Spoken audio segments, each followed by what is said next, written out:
Six-pack Lapidat. Got my man Caffrey here. And we got a bit of news, sir. Got a bit of news. Some powerlifting news is going on. So, for those who haven't heard, let's Slingshot record breakers, previously known as Reebok record breakers, ceasing to exist. That's it? That's that. Now, some people have some comments about it. Let's walk back the timeline. For some people who don't know, there's some controversy involved. Now there's some shit talking involved, and there's people are picking sides.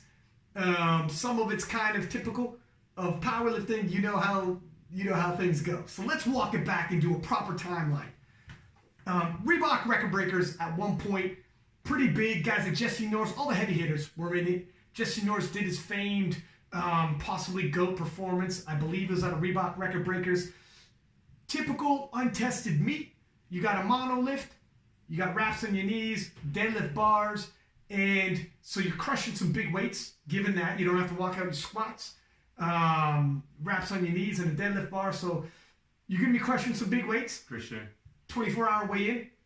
Southern Powerlifting Federation was the federation that was sanctioning these meets. Now, if you're asking yourself who's the Southern Powerlifting Federation, you're probably not the only one. They're not exactly world beaters. Don't know a whole shitload about them. And I know quite a bit about powerlifting. Been in the game for a hot minute. I've heard of them before, but they're not the biggest offense. Fair. So they're judging previously at some record breaker events. Sometimes fair, sometimes suspect. But okay, previously, but it wasn't outright. I don't remember outright outrage about it. So leading into this year, Reebok is no longer doing the record breakers. Mark Smelly Bell, bless his heart, okay, my man Smelly Bell steps up to the plate. Now, Mark Bell is a bit of a controversial figure himself. He got his IPF, he got IPF approval for his equipment, and it threw it out there how much he paid, everything. Yeah, a lot of people, $250K in that range. $253,000 US. Expensive to get that approval. It's not cheap, man. And he put it out there. Some people are quiet about how much they pay, and I don't know if the IPF wants everyone saying how much. It was almost like a flex, just like, yeah, I paid this, I dropped this. It was a flex on, like, my man calls himself a meathead millionaire. Yeah, he's gonna let you know how much money he's got, but also he's been weirdly taking shots at the IPF. Like he's saying, like, look how much I have to pay to get approval, and people, it came off kind of like that to myself. And some people like, that's bullshit, that's ridiculous, you shouldn't have to pay that much. Well, maybe not. Let's talk about that in a hot second.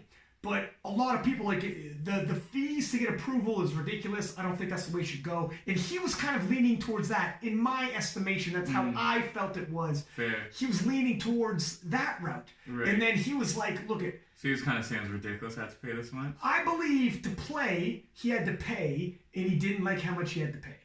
Okay. So he got the approval and starts harping on them? A little bit.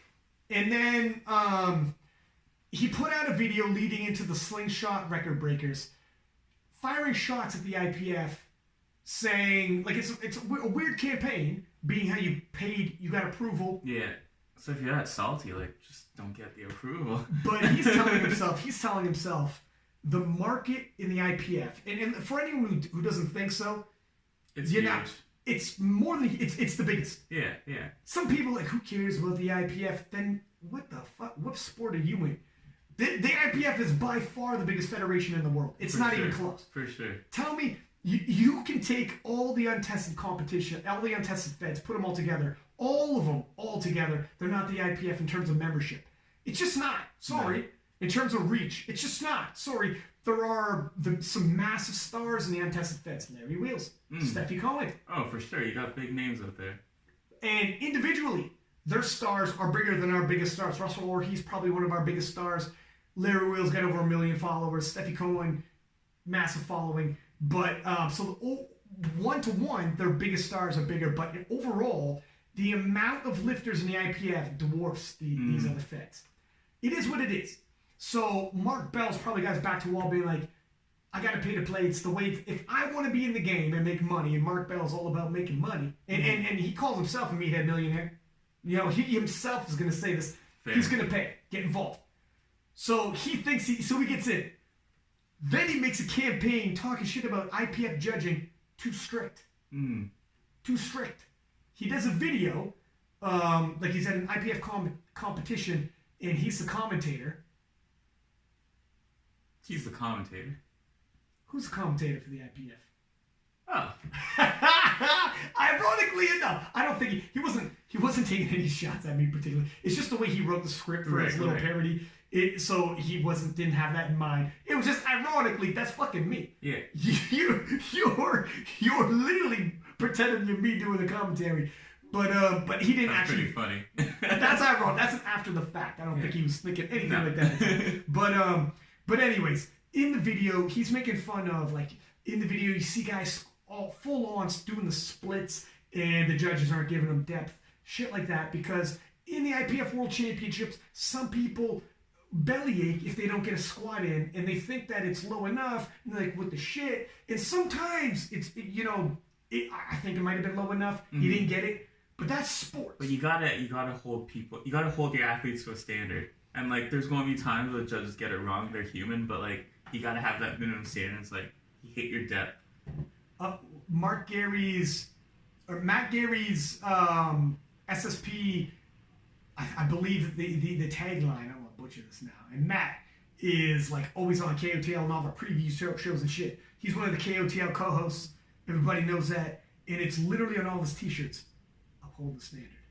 Exactly. Uphold the standard. My friends. As an athlete, like, you don't want to be in a fed that just loosey-goosey about there, like, that was depth, that wasn't, like, you're a few inches high. Like, I don't want to have a record where everyone's like, yo, man, that was clearly high. Like, so here it is, and I'm glad you just said that. Hang on to that thought, because we're going to talk about Andrew Herbert in a hot minute.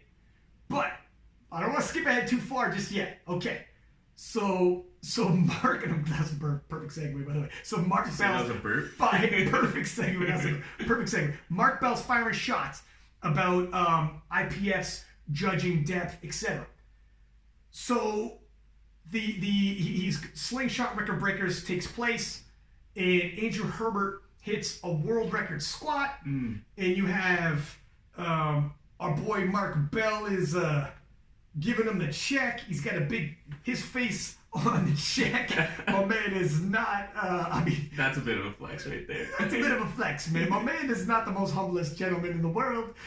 His most recent video where his Black Friday sales, he literally makes God in his image. No. Oh, man. And he comes down and talks to himself. Whatever. It is what it is. It was actually funny. Fair. I got no problems with Mark Bell, but it just, this kind of somewhat blew up in his face. So there's him giving Andrew Herbert the check for breaking the world record. And going into this, he was using those videos, downplaying, like taking shots at the IPF and their judging. And then Andrew Herbert himself afterwards views the video of his squat and says, holy shit, I don't think I feel good about this. And essentially says, I thought it was high. I myself thought it was high, and everyone was coming at me saying, bro, that squat was high. Mm-hmm. And he's like, you know what? Just be honest. I watched my squat back, and it looked high. Looked high. And he said, I wouldn't be mad at all if people don't recognize that squat. Right. Very honest lifter. Man, look, Andrew Herbert, we had him on the podcast. Dude is, if you see this, if you're watching on if you're watching on YouTube, my man's a fucking beast. My man's got traps up to his ears. Look at those arms. He's got arms like I got legs, which ain't saying much because I don't got big legs. Hashtag, yeah, you feel me. We're upper body. Legs. We're upper body dudes. But he's stacked.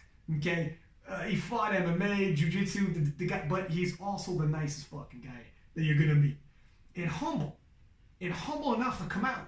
And he could easily just skated through this and been like, hey, screw it. A record's a record. The judges pass it, I'll take it. Not my job. Exactly. But Andrew Herbert is that dude. He's going to speak his mind. Right. So he says, and you know it's bad when the lifters themselves are like, I don't think I would have passed that. Mm-hmm. And if people don't want to recognize that record, I as well. When he's totally cool about it not being recognized, then. that's something. If it's debatable, then usually benefit of the doubt. Yeah, benefit of the doubt. But if it's like where you're like, I don't feel good about then this. You know it was probably something where like anyone totally could have been like, all right, that's high. So also previously Kevin Oak had come up, and Kevin Oak had said, I'm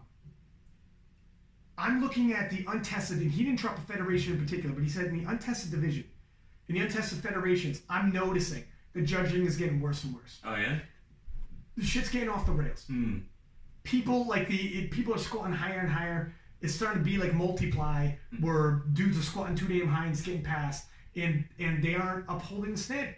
They're almost making a new standard where high is acceptable. It's starting to become you're chasing records. You gotta draw a line somewhere. So in some of these competitions, it isn't a showdown necessarily.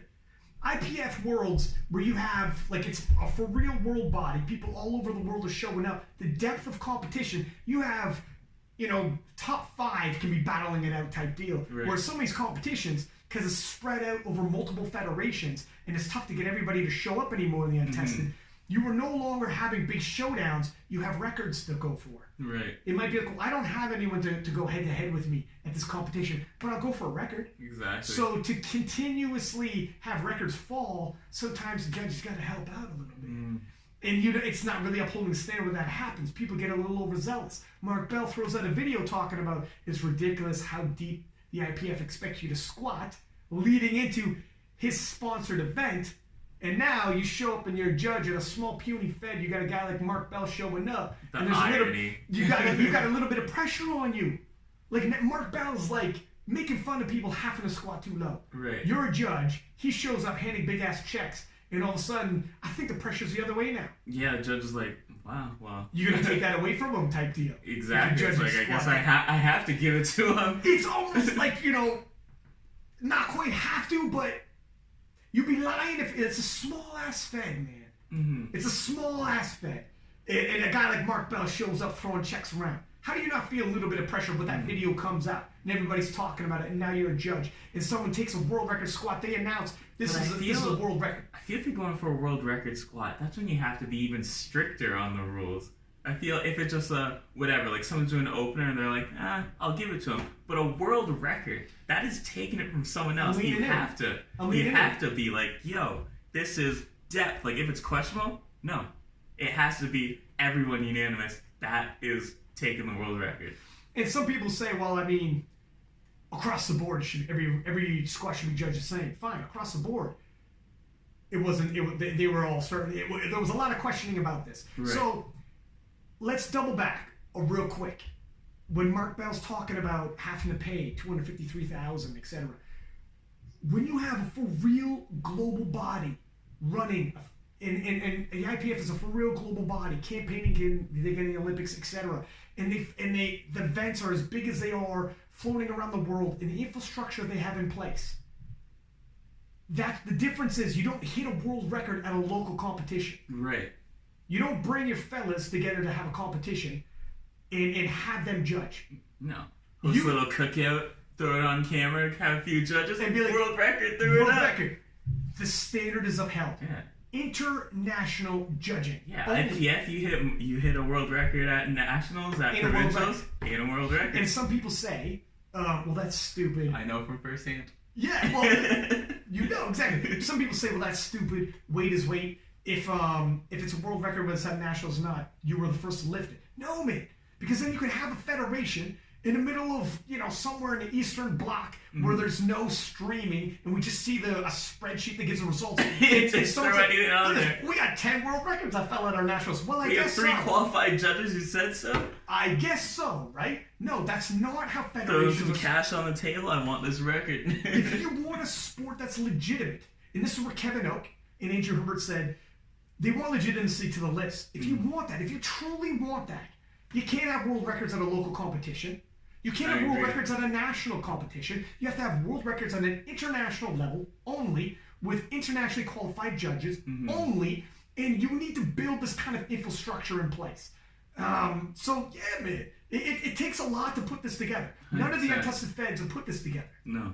You have basically... No, it's too loose. you have dictatorships, basically, where someone comes in, like, I'm running a Fed, and then said I'm just running it. You throw it together. Your meet director is like a promotion, as opposed to, you know, amateur sport where we just have, like, people voting in, and you get voted in presidency and voted in this, that, and the other, and whatever. Like, there's protocols. You know, people put forth, different federations can put forth changes they want to see in your federation. Get that number, take an unofficial world record, and if that's all you want, then that's all you're going to get. Yeah. Exactly.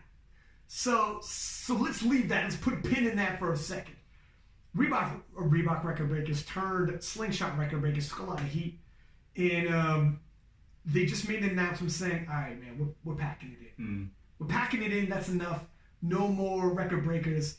And here's what some people said. So here's Jessie Burdick said, let's take a, you know what? Keegan Dillon, actually, I think he posted first. He said, basically, dear powerlifting, you guys fucked this one up. Strong. Period. And then he goes in, he doesn't get into a whole heck of a lot of detail. Yeah, strong is right. Strong. That's a strong comment. Yeah. Dear powerlifting, you guys fucked this one up. I don't know who he's saying it to. If he's saying the fans or whatever. He says down here, I don't know what's going on in the sport these days. It almost feels toxic. Everyone's quick to point a finger and place blame, but nobody ready to help out or lend a hand. Can we be better? Can we stop running a good thing? Can we stop ruining a good thing? Maybe think past ourselves and our image. All right, you know, to an extent, I feel what he's saying. There's a lot of people who hop online, talk shit, and never give back. That's true. There's a lot of people who never will sign up to spot and load, don't hold competitions, and it's hard. And for myself, when I think about Reebok record breakers and the heat that they've taken lately, I don't think it's the meet directors. God bless, if you can put together a competition for people to show up and showcase. Takes work. Hard work. If you can put together a competition and get sponsors involved and you're picking up the phone trying to get these guys paid, God bless, man. You're doing respect. Yeah, respect. But when you put together that competition and a federation, a Mickey Mouse federation shows up, this is what happens. That's what I think that it falls. If we're going to point the fingers somewhere, this is where I think we're going to start running into problems. Exactly. Okay, so here's what some of the comments were. And some of them, so the Southern Powerlifting Federation, and I quote, replied, "Why is it no more what happened?"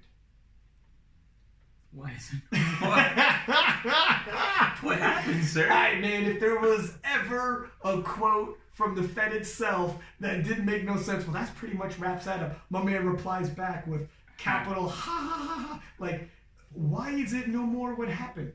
No periods in there, by the way. Not why is it no more. Not even a comment. What happened? No, turn into the grammar. I don't even think over here. My man, that was the federation that like that's embarrassing, man. Who you got running your Instagram when that's your official? What the hell? Why is it no more what happened? Maybe that pretty much sums it up. That pretty much sums it up, my friends.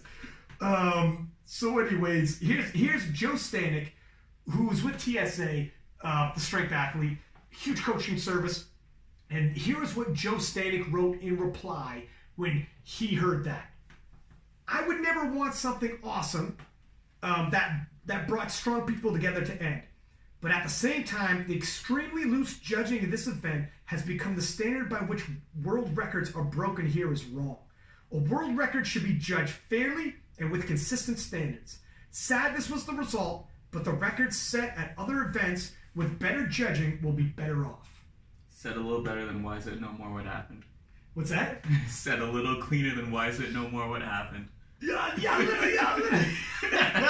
You know what? When you said that, I didn't even understand what the fuck you said. And then I had to realize, oh, you were quoting the Fed's official statement. So, and my man, Jessie Burdick, who was the meet director, replied back, Joe, if you think because one of my meets is gone, that judging across the board in every Fed is going to be better, I think you will be sadly mistaken. And then Johnny Candido of YouTube fame replied back to Jessie Burdick, USPA judging seems to be just fine on average. And the less meets like this, the greater the percentage of future records will be set in the USPA setting, which is true. Let's continue on. Nobody is setting up the straw man that this single-handedly corrects judging. It just cleans a stain. That's harsh. I understand it hurts to know the sport is better off without this meat given your position, but it's the truth. And what basically Johnny's saying, if I could expand on that, whereas Jessie Burdick is saying, my man, if you think one competition leaving is going to clean up the sport, you're mistaken. And what Candido is saying, my friend, if USPA, which for the untested is probably the standard for in terms of squat depth and judging. Fair. In terms of untested, they take their records from any fucking fed. It's not like the IPF. If you're in a tested competition, you should be in the IPF. If you're untested, they don't really know what fed you should be in. There's so many feds, and they just accept whatever records have been hit in whatever fed, basically. And when the USPA is trying to make themselves legitimate, you hold a competition outside of the USPA and all these records fall. When people go to the USPA for a legitimate all-time record, they're like, well, let me see, what's the squat world record that I gotta beat?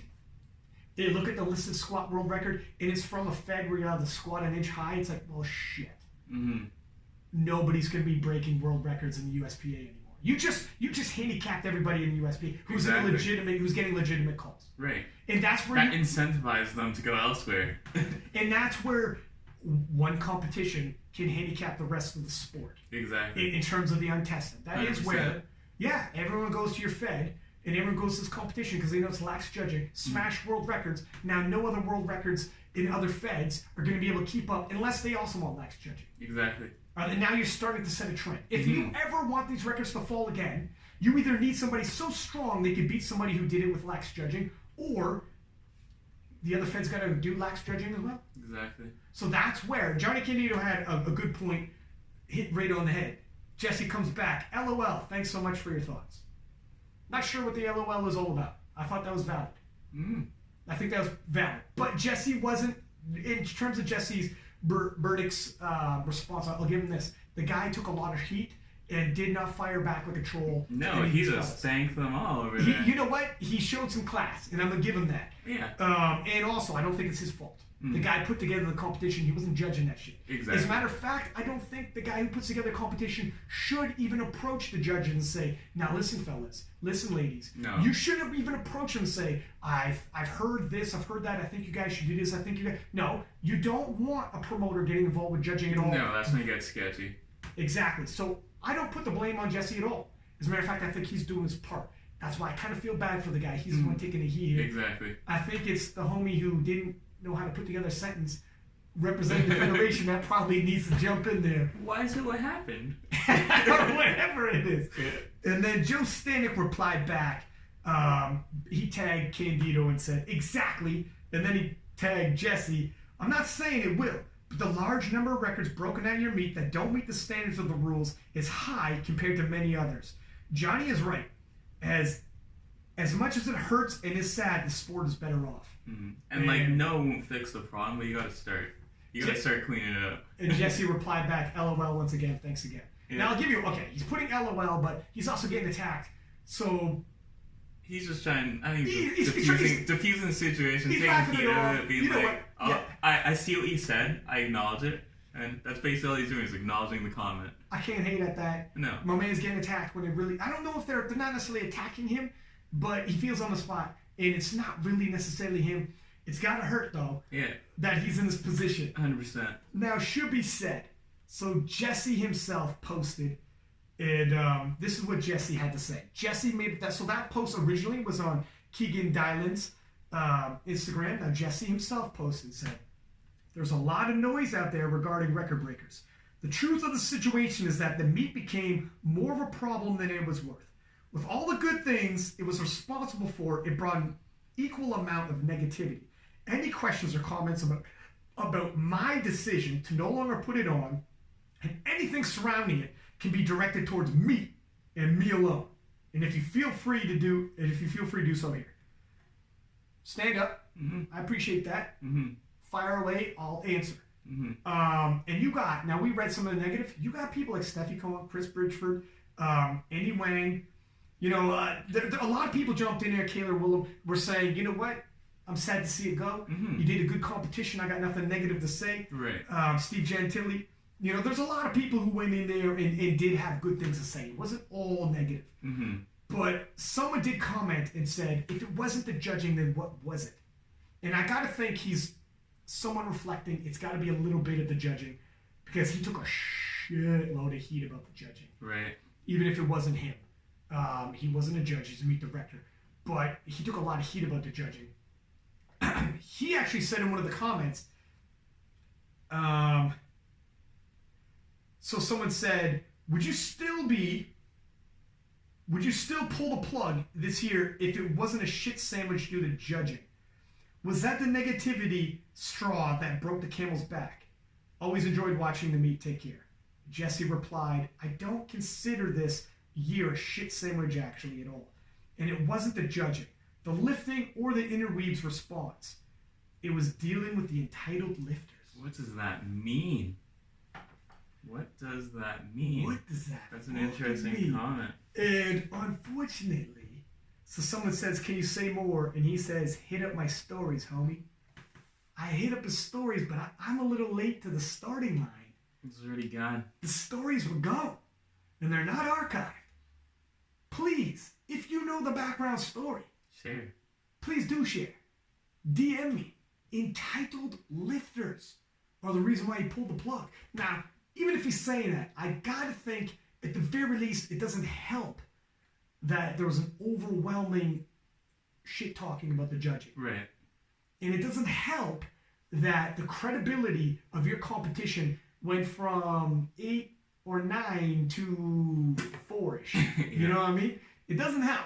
Because people are literally giving back their records when they show up at record breakers. Sounds like there's now more of the story. But the plot thickens. The plot has thickened like my man Andrew Herbert. It is thicker than Andrew Herbert's neck. Oh, man. I'm wondering what that means. And I would love to hear Mark Smelly Bell talk about it. I don't think we're going to hear it, though. I think he's going to be quiet as kept. I wanted to repost his video where he's talking shit about the IPF squat depth, but it was nowhere to be found on his Instagram. Now, maybe I just didn't find it. Potentially. Maybe he took it down. Who knows? Who knows? I probably would have. You know? I never posted that shit. What are you talking about? No, IPF squat depth is fine by me. Yeah, I love IPF squat depth. We need more of that. But I would love to hear, you know, I'm not sure about, like, I think some of these people are taking, there's heat being tossed out there. I want to see what the Southern Powerlifting Federation has to say in more than one sentence with no punctuation. And please do, you know, my man Jessie Burdick is taking a lot of heat. Some people are coming at him and like spotters and loaders and shit like that. Those aren't the people. And so I would like to see the Federation itself step up. And let's hear about it. What do you got to say about this? What's going on? Are we going to see a little reform? Is possibly, you know, honestly, it doesn't really fucking matter. They're not, none of their competitions are going to move the needle major after this. I don't see them sanctioning any big competition afterwards. I would love to hear Mark Smelly Bell talk about it. What's he saying? Does he have anything to throw out there? Because, you know, after posting a video like he did, firing shots at judges, and then you were the main headliner. It's called the Slingshot Record Breakers. You got something to say? You were quick to talk shit. Are you quick to address this if it pops up, or are you just going to be quiet as kept, keep it moving, and start posting about your Black Friday sales with God in your image? You know what I'm saying? It's one thing to be the guy to stir it up, and one thing to not address it as well. I also want to read one more comment on this issue. Hamstring Pappy, my man Sean Noriega, he is not one to bite his tongue when it comes to this. And this is what Sean Noriega had to say in the comments section. Just because it was a fun time doesn't mean it was a well-run meet. You guys can still host a cookout here for old time's sake. If you want records to count, the judges better be able to do the job right. Whew. And then Jessie Burdick, ever the professional, just said, thanks for your feedback. No LOL this time? No LOL. Oh, thanks for your feedback. And look at my man is like, again, he's holding the line. He's being professional in there, which I can actually appreciate. Yeah, for sure. Hamstring Packby comes back again. What Slingshot has done for the sport is undoubtedly a positive. that I think everyone has been influenced and grateful for, but there was a clear-cut rules about how each lift is to be executed and judged. In the age of social media, where it's very easy for all of us to assess the validity of a judge's call, I think it's fair to ask for adherence to the rule book at a meet at which records can be set, which, when you're in the untested, is any fucking meet you're on. That is half the problem. But we already addressed that. Record Breakers has garnered a reputation of being a junk meet, standard-wise, over the past few years, which I'm sure isn't a reputation you want for something you put a lot of your time and resources into. Nor would the lifters who participate like to be discredited for their hard work. Cue Andrew Herbert in his statement saying, I was a little disappointed. Surely if the meet were revamped and better judging was implemented, there would be no issues. Jessie Burdick came back.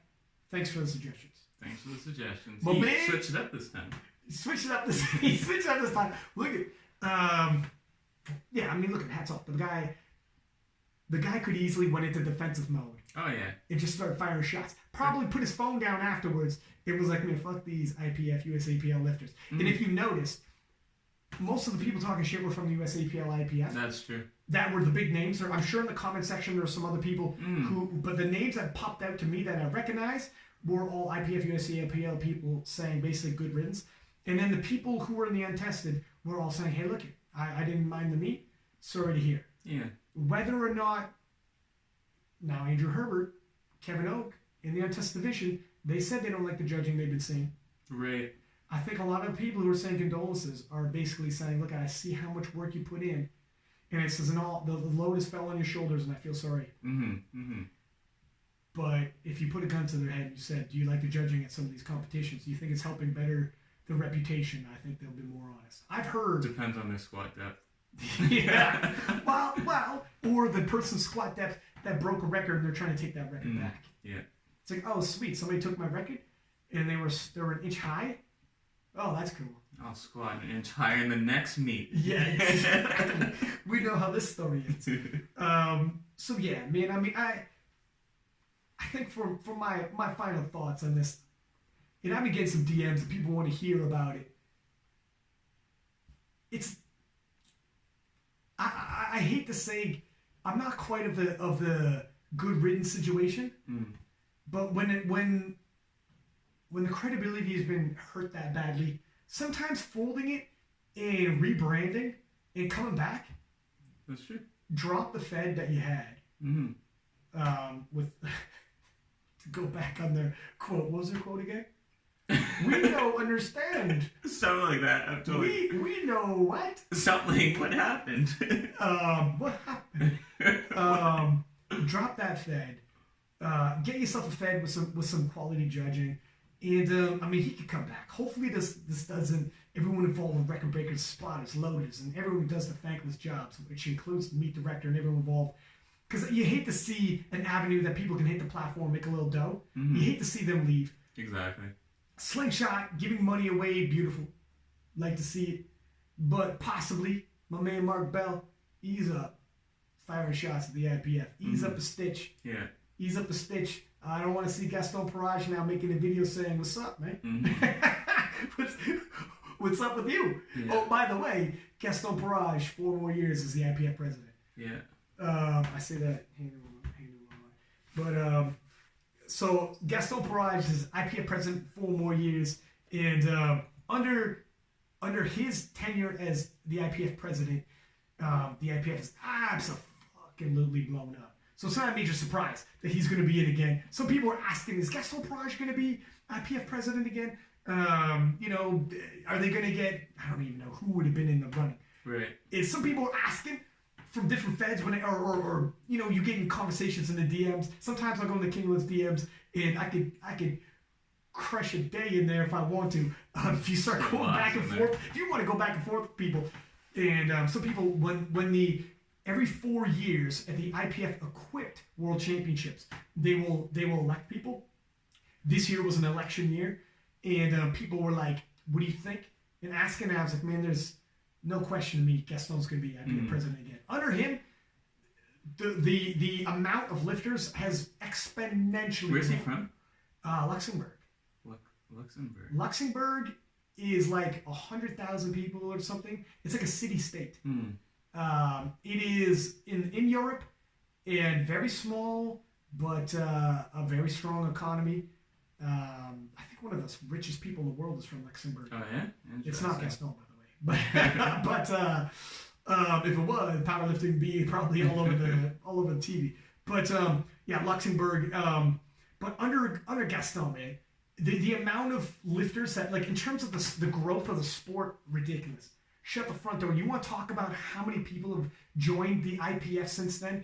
The type of sponsorships we have since then, the quality of the media we have. Here's another problem with some of these federations.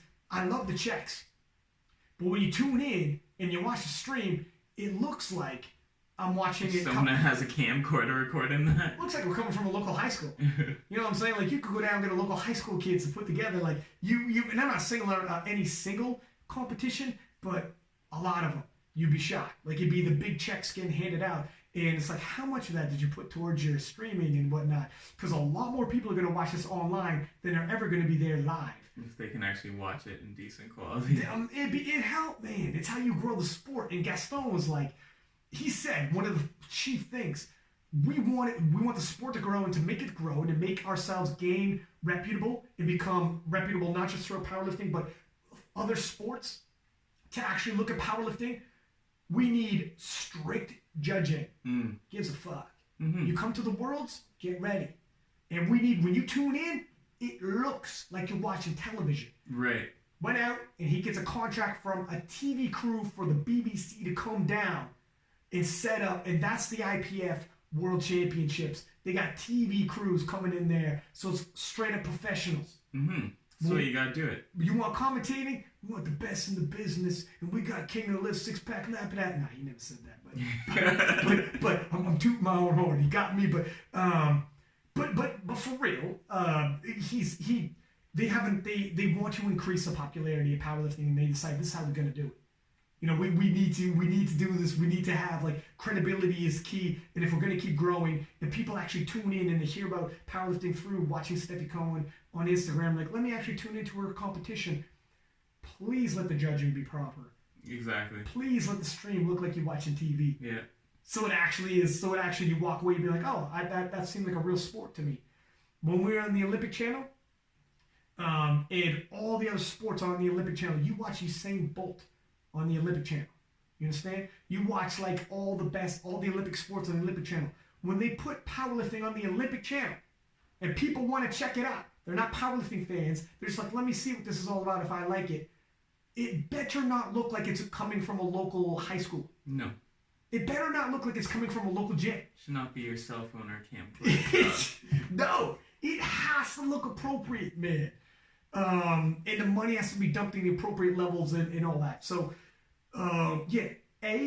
that's where the money's going to, if you're talking about sponsorship money, to continue that, and be upholding standards. And that is why Gaston Parage is the IPF president for 4 more years. And I think I can't think of a better guy for the job. Straight up, I think what he's done is I mean, you could holler at me if you want to debate it. Shoot me DMs. I feel very strongly that Gaston is he's not the hero you want. He's the hero you need. Not all heroes wear capes. Not all heroes wear capes. But there you go. There's my thoughts on it. Anything else in sporting news, my friend? I don't know what's happened lately. In terms of powerlifting, I believe those are the major ones. Just some highlights for the IPF Equipped World Championships. I know we don't do a lot of equipped coverage. King of Lifts. I'm really bad at falling equipped. I'm not the biggest on equipped myself. People know that. I did post some highlights on King of Lifts. People hit me up and were like, why aren't you showing equipped? I dropped some videos in the comments. People like, get this hey, there's some equipped. Some people are like, hey, there's equipped, that's great. Some people are like, get this shit off. You're like, what is this? Some people are like, what is this? Why am I watching somebody can't put their arms down to do a bench press? And not going to get into that. That's fine. It's not for everybody, but I do think we should give a little coverage. Show a couple highlights. Gaston from Canada won. Blaine Sumner, who is the super heavyweight, took the world championships for 120 kilo plus. Shout out to my man Blaine. He was on the show. Super nice dude as well. It was a great podcast episode. This is the oldies podcast, man. This is me and Randy Cook in 2017, 2016. Man. Had Blaine on. Taking us back. You were but a child at the time, sir. Youngin'. And also, our boy Kjell, who we're going to have on the episode. So, real quick, Olech Jaroslaw from Poland. 18 years straight. IPF World Champion. That's a dynasty. Wow. Is that a dynasty, do you think? That is a dynasty. Does that constitute a dynasty, do you think? That is more than, that's like 3/4 of my life right there.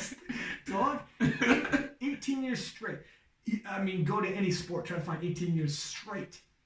Not a single off year for 18 years. Ridiculous. The man's in his mid-40s, born in 74. And so he was the GOAT 74 kilo equipped lifter. And Kjell from Norway defeated him and took the 74 kilo title. So it's a massive win. Olech, some people hit me up and said, well, Olech didn't have the greatest of days. His total went down. Guess what, man? Wait till you hear the injuries that Kjell had to deal with leading into this. Riddled, he doesn't even know if he can continue. It's terrible. But he still pulled it off, and that's what champions do. It should also be noted, and we're going to have Kjell on, and he's going to talk about himself, but it should also be noted, Kjell is now the only man to have defeated Taylor Atwood, who I know it's young in terms of the Raw IPF Worlds. But he did it. But he beat Taylor Atwood for the IPF title in the Raw division, Classic division, and Taylor Atwood's probably the GOAT. Raw, 74 kilo. I know it hasn't been a lot of years yet, and he's only won it back-to-back, but he's also the IPF points king and the king of the entire sport in terms of IPF points, so that probably sways him towards GOAT status because he's able to do that. So he defeated Taylor Atwood and Kjell, who is obviously the equipped GOAT, 74 kilo. So my man has become the GOAT tamer. I'm not sure how I feel about the nickname because a goat isn't the hardest animal to tame. When you're the lion tamer, that's badass. That's tough. Tame a lion. Picture him in a farm just like petting a bunch of goats. I'm not sure about the nickname. He's not exactly the goat killer because Atwood came back and that's when he won his world titles back to back. But he gives him trouble. But he gives him the GOAT troubler? No, that sounds even worse. We'll work on it. We'll work on it. We'll get something good. But as of right now, if Taylor Atwood continues his run, you're talking about the only man to have beaten both Taylor Atwood and Kjell, who are both the GOATs in the two divisions, and he beat them for world titles. He didn't beat them at a local competition. He didn't beat them at a national level. He beat them for the world titles. The only man ever to do it. That's a hell of a fucking little caveat. That's a hell of a little, that's something to have in your back pocket on your resume. So he immediately inserts himself into GOAT status and is within the debate. I don't know if he's number one, but it's a talking point. It's a talking point. There you go. We're talking about it. Exactly. So let's have him on. I want him to talk about his showdown with Taylor Atwood. I want him to talk about obviously his defeating Olech and the injuries he's facing and everything he's facing leading into Sweden and what the future might hold for this young man. And ask him what he thinks about the GOAT tamer. What do you think? What nickname does he prefer? So with no further ado, let's give my man's a ring. All right, well, we got ourselves the 74 kilo open world champion, and some people are calling you the GOAT tamer. Some people are calling GOAT tamer. I want it's funny. So we'll get into like Sweden, and we'll get into your recent just world's win. Beating Olech, who is, I believe, the longest reigning IPF champion ever. But when we were doing the 74 kilo podcast with the Americans leading into the national championships, one of the fellas on the show was like, "Hey, look, the U.S. Raw Nationals for 74 kilo is even tougher than the World Championships because this is the depth of competition." And there's a lot of them, so it's true that there's a lot at the top. But Taylor was the first one to raise his hand and be like, hold up. I think you're forgetting about Kjell from Norway. Hold up. And then we drop some of your stats. And for some people who don't know, you have totaled as a 77 kilo. You were a small 83. You were basically a 74 kilo who did a water cut. You totaled 773 kilo. Yeah. Which is a monster. When we told the fellas that, they were like, holy shit. We're like, oh yeah, 773 as a 77 kilo lifter. So you're basically a water cut away. And then when we were talking about the equipped, and some of the fellas, I heard some rumblings, well, Olech didn't have a great day. His total went down. Hold up again. My man has totaled 900 kilo in equipment. So it's not... You know, there's more to the story, right? But to this day, I know it's still early for the classic division to have a greatest of all time, a GOAT. Yeah. But because Taylor is the champion of champions for every single weight class, he's won back-to-back years.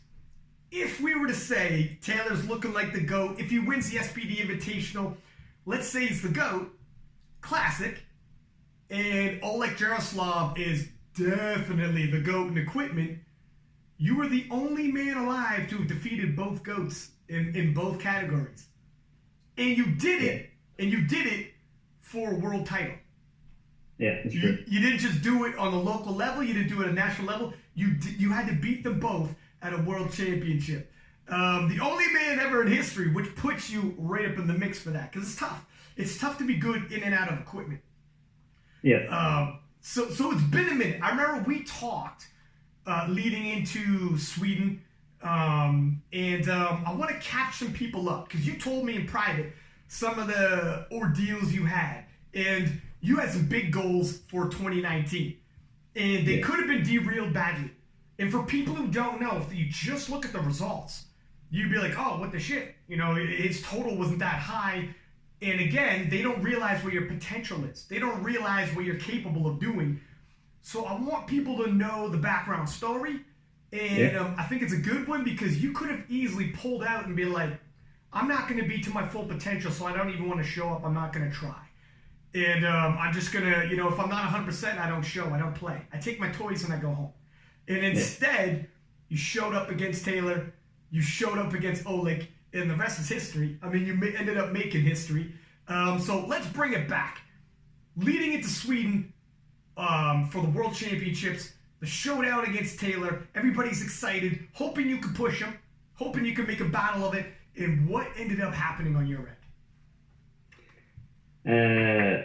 I knew like many weeks before for the Worlds that this wasn't my meet. My shape was not good. I wasn't able to train after Europeans. It was too close. And I had some problems with my back, injuries all over again. Yeah. But I said that I just needed to go now. I didn't come to Canada, but I was like, okay, this year I'm going to come. No excuses this time. Yeah. But yeah, it wasn't the best day. I think I did like 4 good attempts or something. It was like, yeah, it wasn't for sure. And you're right. You didn't. I'm telling people your story in terms of what happened, but you didn't tell anybody you were injured because you didn't want to make any excuses. But yeah, you got 1 squat. Looks like you went 3 for 3 on bench and 3 for 3 on deads, but your total dropped significantly. So you got your opener squat, never got another squat again, and totally readjusted your numbers for the rest of the day. Cruised in silver. You know, I mean, a silver medal at the World Championships isn't exactly, you know, it ain't bad. And on that given day, Taylor put up a world record, and so nobody in history would have beaten Taylor on that day. So maybe it is what it is. You don't aggravate injuries. You're going in there injured, and you don't want to get further injured. Yeah, I couldn't do anything with Taylor anyway that day. I think with the great shape, it still would be too hard. He had like the best day ever. 9 for 9. He went 9 for 9. 790.5 kilo total. Yeah. So he had like the best day, and my day just sucked. And when people are just like, "Oh, congrats with the lifting, it was so good," I was like, "Nah, okay, the placement was good, but the guy I took down in 2017 just beat me by 60 kilos." Like, like, how can I be happy about that? Yeah, and here's the thing, like, even if 790.5, even if that would have been higher than you could have posted, you would have gave him a push. Like, you have totaled 773. If you add on to that, you know, even if you add 7.5 kilo, 10 kilo onto that, you're pushing. He's got to take you serious. It's a battle. It becomes exciting, and that's really what I know. That's what you wanted to give him. I remember in the podcast, you were firing shots and you were doing it. Taylor knew, like, when you were talking trash, saying, like, bring your best, whatever. I think him and everyone in his camp knew you were trying to hype up a showdown because showdowns are what people want. Records are good, but when you put a poll, would you rather watch records or would you rather watch showdowns? 85% said showdowns. That's what sports are. You know, and you were like, look, I don't know if I'm going to win it, but I'll do my part. I will talk a little trash. I will push this man. If he misses a lift, he's in trouble. He has to go 9 for 9 and have the best day ever. And that's what you were hoping for, nonetheless, you know. And I think I knew it. Taylor knew it. Everybody knew it. So, like, good, man. It's good that you show. But I know what you mean, where when you show up, you're like, I'm not going to be able to give that to him. I'm not going to be able to put, you know, you're injured, you were hurt. And you could tell you were hurt on the platform. You know, you look like you were lifting in pain. Yeah. I remember in 2017 when I beat Taylor. I know he wasn't in his best shape. He had like 2 silver medals on the Worlds, I think, the years in the past. Yeah. So in 2017, I knew I had the best deadlift. I knew my shape was good. I wasn't in the best shape, but it was good enough. Yeah. It was like 1 year since I went down from 83 to 74. And Wales was good. And then the Arnold's Europe came, and I did even better. Too bad I didn't go into the 74 that day, but it was almost a great meet. It was, I think, the two weeks before the meet, I had a 200 kilo bench, kind of easy. Oh, wow. After that, I had some problems with my shoulder, and I think there was an injury for like 1 year or something. So, oh, wow. That's, made it difficult. When you decided to do, because you're a water cutaway, when you posted that 773, which at that point was ridiculous. When you posted that up, and you're only 77 kilo, you could have easily made 74 kilo. Why did you decide not to? Was there, if recollect properly, was it a world record deadlift in 83 you took? Yeah, I did that. That wasn't the plan, really, to take the deadlift record. I didn't even think about that. But when I was there on the day, I don't remember, because I was taught about the water cut, but I don't remember exactly what was the plan. But I don't think the water cut went that well. Okay. So, so I had some problems after the plane. So I was weighing, I think I was 76 or 77 the day before, and I was like, okay, I just need to eat something and just drink and just try to have fun at the meet. So my squat was great. I'm not the best squatter, but that squat was good, 257.5 or 10 kilo PR that day. The bench was 190, so that was 2.5 kilo PR from the Worlds. And to the deadlift, I always train with straps, and they use a rogue bar, and then it just destroys my hands. Yeah. I can just feel it at 120 kilos. It's like, okay, this is going to hurt. So that's the problem for me, only using the straps. But I think I could pull more that day. I mean, you broke a world record in 83 kilo when you were just 77 kilo. So the deadlift was still there. I mean, you hit 325.5. And even to this day, we're just adding chips on that. Like that was a little over a year ago, and we're still not far beyond that. So the deadlift was still there. Like that, you got a monster deadlift. Yeah, I did the same. In 74, like 1 month later at the nationals, but then I pulled conventional instead. So yeah, but after that, I had so many problems, so many injuries, my hips, my back, and it looked like it's just hard for me to just continue doing raw. It's I remember before the Worlds this year, I think my highest squat was 235 and my heaviest deadlift was 285. Oh, whoa. So there was like far away. There was a problem. You knew like, hey, we got a problem. So I couldn't train heavy. So it's hard. To be good at raw lifting, you have to lift heavy raw. Yeah. That's like how it is. It's not how it is with equipment, but that's how it is raw. Yeah. So yeah, it's not what I'm wanting it to be, but yeah, I can't do it so much. And when you're going into Sweden, and you kind of knew like, man, my total's gonna drop, my total's going down. Were you thinking like, did it ever cross your mind I shouldn't show up, or did you tell you? Really? Yeah. So many times it's like, okay, now I just want to drive my car into the truck over there so I can just.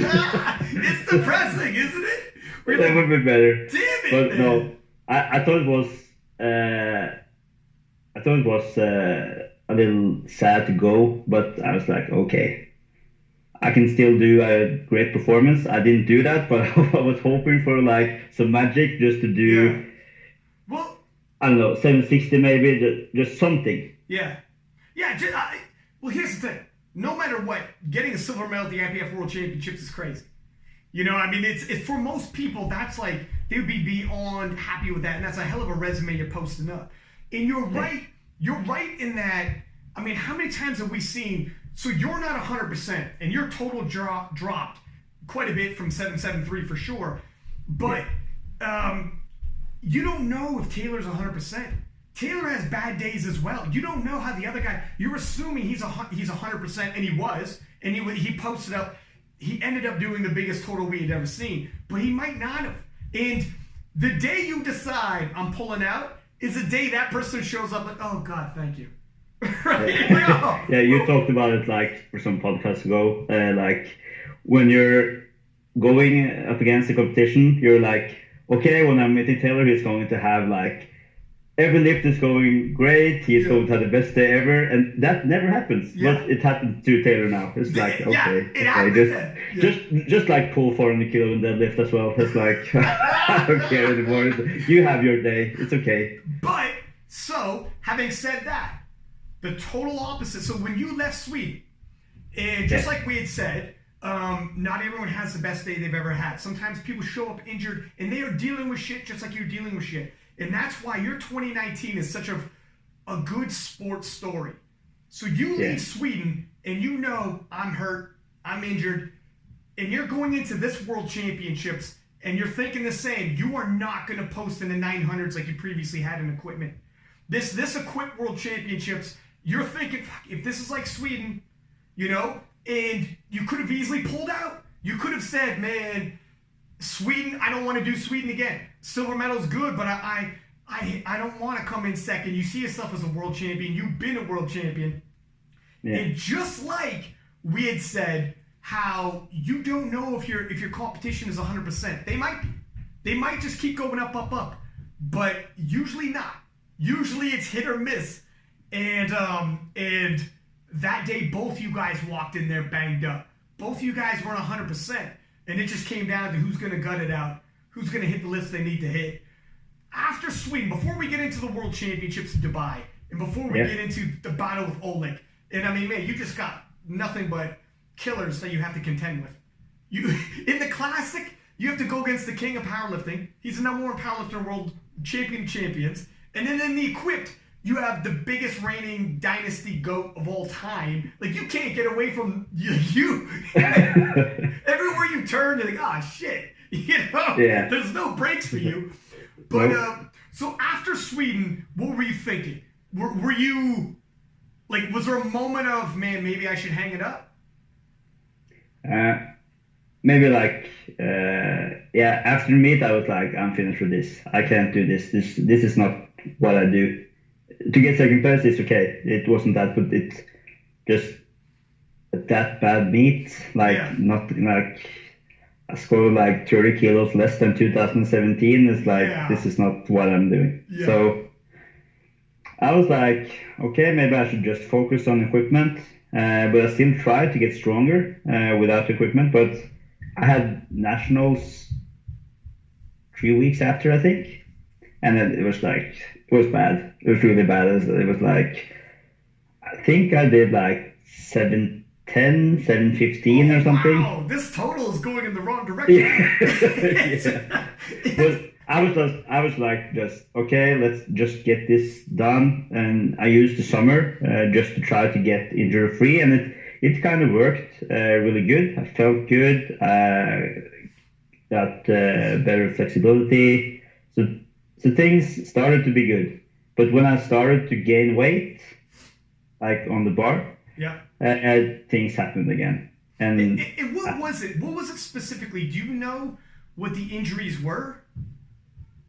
My lower back is always there. I'm like asking my coach, like, does it always hurting pulling like over 250? It's like, I don't think so. And so I don't think I ever had pulled a deadlift in the last 2 years without having any pain. So I know I'm strong enough, but like it's hard. I can have one good day, but having like pull deadlift 4 or 5 times a week, can't do it anymore. It's too hard. That's the good with equipment. I don't need the heavy lift to still do good at competitions.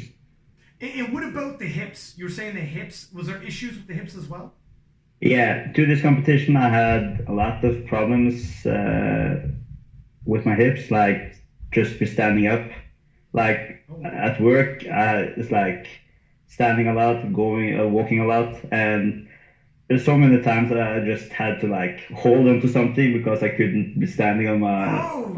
I was like, okay, this is not good. Yeah. But it was better to have like 200 kilos on my back than to just like sit down and just stand up.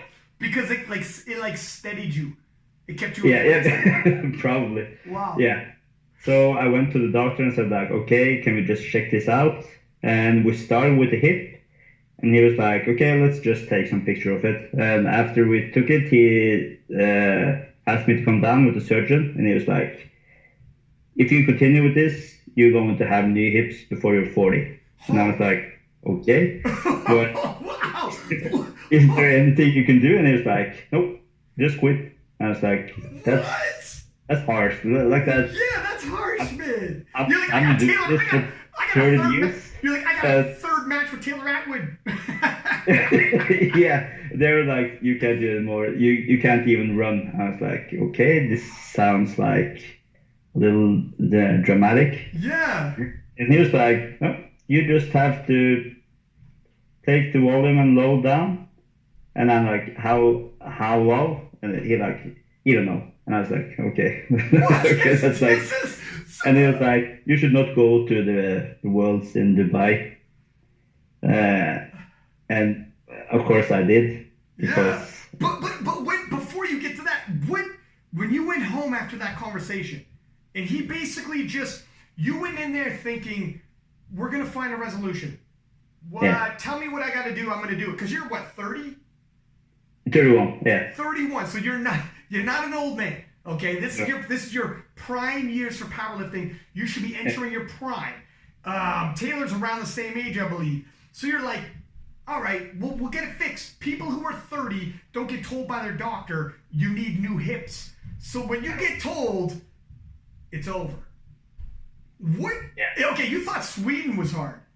Yeah, I was like, okay, can't I just get a little help out? When how bad was it to take that, even emotionally, mentally? Like, I would have been in depression. It's too sudden. It's too sudden. It was. I have many friends that like they're not doctors, but they're like physiotherapists and things like that. And they see more resolutions than just the problem. So I'm not like that. I have to just stop. I think there is something to do. Yeah. I know I can train different. Maybe be more flexible. I was telling them like, okay, I know my flexibility ain't that good. So every time I go in the hold and squat, it's not maybe perfect, but maybe if I get more mobile, I can maybe hit that better. They were like, no, doesn't help. And I'm like, what?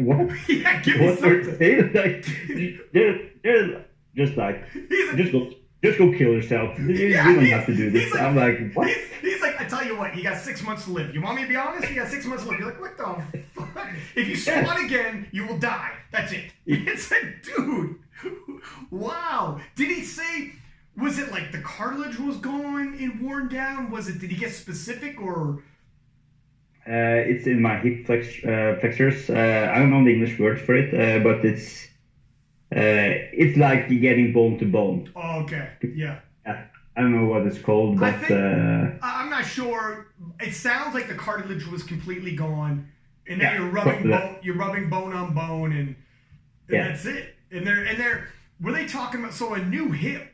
I'm assuming if they give you a new hip, you are way too young for a new hip, but that's the end of your career if you get a new hip, right? Yeah, I can't do it if I'm getting a new hip. So I've talked to my coach. We're just trying to do some new things in training. I'm going to taking some new pictures in April, I think. Okay. And they're going to see if it's worse or better.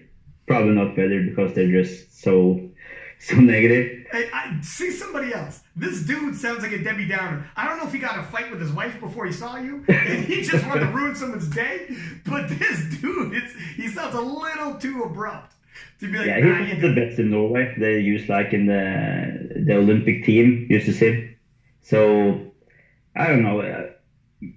Even if they can do anything, it's just not the best thing to hear before I meet. Yeah. My coach was like, don't go there. Don't take pictures. Yeah. You will never get any good out of it. And maybe true, but I still want to know like what is happening, because when I took picture of my hip, that was like only the first thing. I was like, okay, and then we're going to take picture of my knees, my ankles, my shoulders, and then going to find like so much. When they were like, let's talk about your knees, you're like, no, let's stop. We're good. Yeah. We're good. All right? Let's just do something else. Let's do some heavy squats instead. Yeah, exactly. You messed up my day enough. I got it. So after, first off, Sweden happens, something's wrong, let's get this checked out. You hear some news like that, which is basically, holy, that's the worst possible news you could get. So when you're prepping now you're told, basically you're working on borrowed time, and you have this goal to end the greatest dynasty we've ever seen in powerlifting. 18 years straight, Olech, Jaroslaw, am I right? 18 years, correct? 17, I think. 17? Okay. Yeah. Only 17. He's going on 18. Yeah. The greatest powerlifting dynasty of all time, the GOAT powerlifter.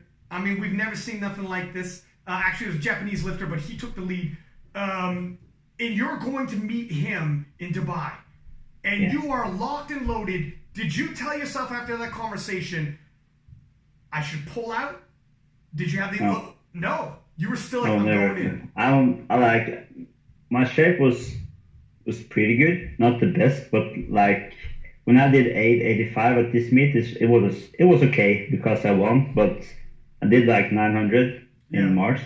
And I was like hoping to do like 927.5. So... It was not the best day, but my plan was like to do a really good meet now and then go up to the 83 class, just to like get some more fat on, more muscles, just maybe to train and feel better, feel strong. But after this meet, I was like, maybe I have something more into the 74 to do. So I think I'm going to 74 next year as well, just like to take the record. Because if I...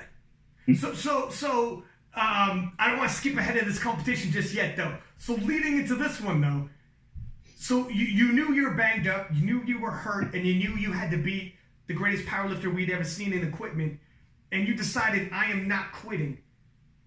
No. Was it not when you laid down in bed at night and you heard everything the doctor told you?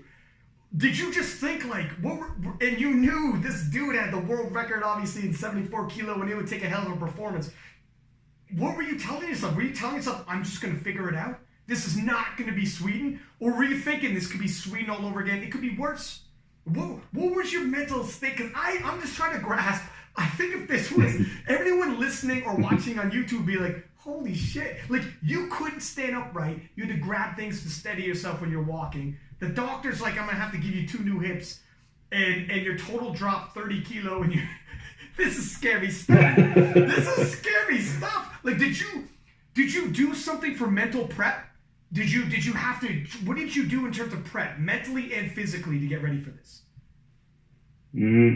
I think mentally I'm pretty good, always has been. To the meet, I'm like, okay, I had some days that I was like down after they said that to me, but I was like, some days are good, some days are not that good, but it still works. If I can train three times a week, that's a good thing for me. Oh, that's wow. like, okay, yeah. After like last 2 years, like it's not that easy anymore. Like now I have 3 jobs. And I was like, it's not that much time. I try to get the training that I can fit in. And I don't have that much time as like the 20-year-old boys having like the only thing they're doing that day is like, it's training and eating. Yeah. But that's okay. I've been there as well. Yeah. So the mentally was, after some days, it was good. I was like, I still had a plan to do big lifts. I tried to train good at the days that felt good, but there was some days like I went out on the squats and I felt like on the walkout, I felt like, okay, now my hip is like, I'm losing it. I was like, what? I was like, oh, okay. And then it was standing perfectly. And then it was okay. You walk out and you're like, I think one of my hips didn't walk out with me. Yeah. It's like, when I hit the bottom now, I think I maybe not be going up again. Yeah, and that happened. Like, maybe 3 weeks before I went to the doctor, I had like front squats, only 60 kilos. And I couldn't barely get up. And I was like, okay, something is happening. I'm trying to tell my girlfriend, like, can you help me get off my shoes? Because I can't, I can't feel my left foot. Oh, dude, you can't feel your left foot. Man, you might have had a minor seizure. You might have. This is, like, so this is crazy, though. Like, is your family, is your girlfriend like, man, like, were you getting pressure to stop? Were you getting pressure from family and your girlfriend to be like, this is getting crazy. You can't feel your limbs. They're talking about 2 new hips. Like, you sound like one of these fighters that's sticking around too long. Right? Yeah, my family's like, okay, maybe this is the time to stop. Yeah. But my girlfriend is more like, yeah, maybe if you just like go hard now for 10 more years and then you can just replace your hips. So I was like, 10 more years? Oh, like, damn. Yeah. Wow. So training, you had to accommodate the injuries for training and basically get the best you could. Yeah. And when that's like me for the last 2 years or 3 years. So yeah. Yeah. And so it's kind of hit or miss. The Europeans equipped, when you hit your 900 kilo total, good day. When you hit 773, good day. But some days you show up and you're like, oh shit, it's not there. We're in trouble. Hopefully the other guy's not having a good day as well. Hopefully we're all at half speed. It was like more than just a bad day, because a bad day is maybe like 10, 15 kilos apart from each other. Yeah. But now it was like, I was dreaming about doing like what Taylor did. Yeah. But of course I couldn't do that meet. Yeah. But I'm like, I think it's sad that like I can't really lift what my potential really is. I know I can be a 800 kilo lifter, but when I can't train heavy, it's hard. Yeah. It's I just hoped I was starting for like if I started with raw lifting for like 7-8 years ago instead, maybe I could be there. Well, here's the thing. I think you said like earlier in this conversation, the numbers, I get it. You're like, man, I think my performance the numbers could be better. But placing wise, you won a world championship in Raw. You won a world championship equipped. You won, and the guys you had to beat to do it are the best guys we'd ever seen in both of those. So I know you mean performance wise. You're like, man, I had moments of greatness. You know, I had moments where like it's right there, and everyone wants that signature performance where you're like, that day, that total, I think I could have beat anybody anytime. You know, that signature performance. And I think it's not just powerlifting, but almost all athletes chase that. Where you get that feeling where that was it. That was bam. I could retire right now, and anyone in the future or the past looks at that, they're like, oh shit, okay, well, I don't know if I could beat that. That's your signature performance you can hang your hat on. Yeah. Looking at it, looking right now, we'll talk about Dubai in a second. Do you think you had that signature performance yet?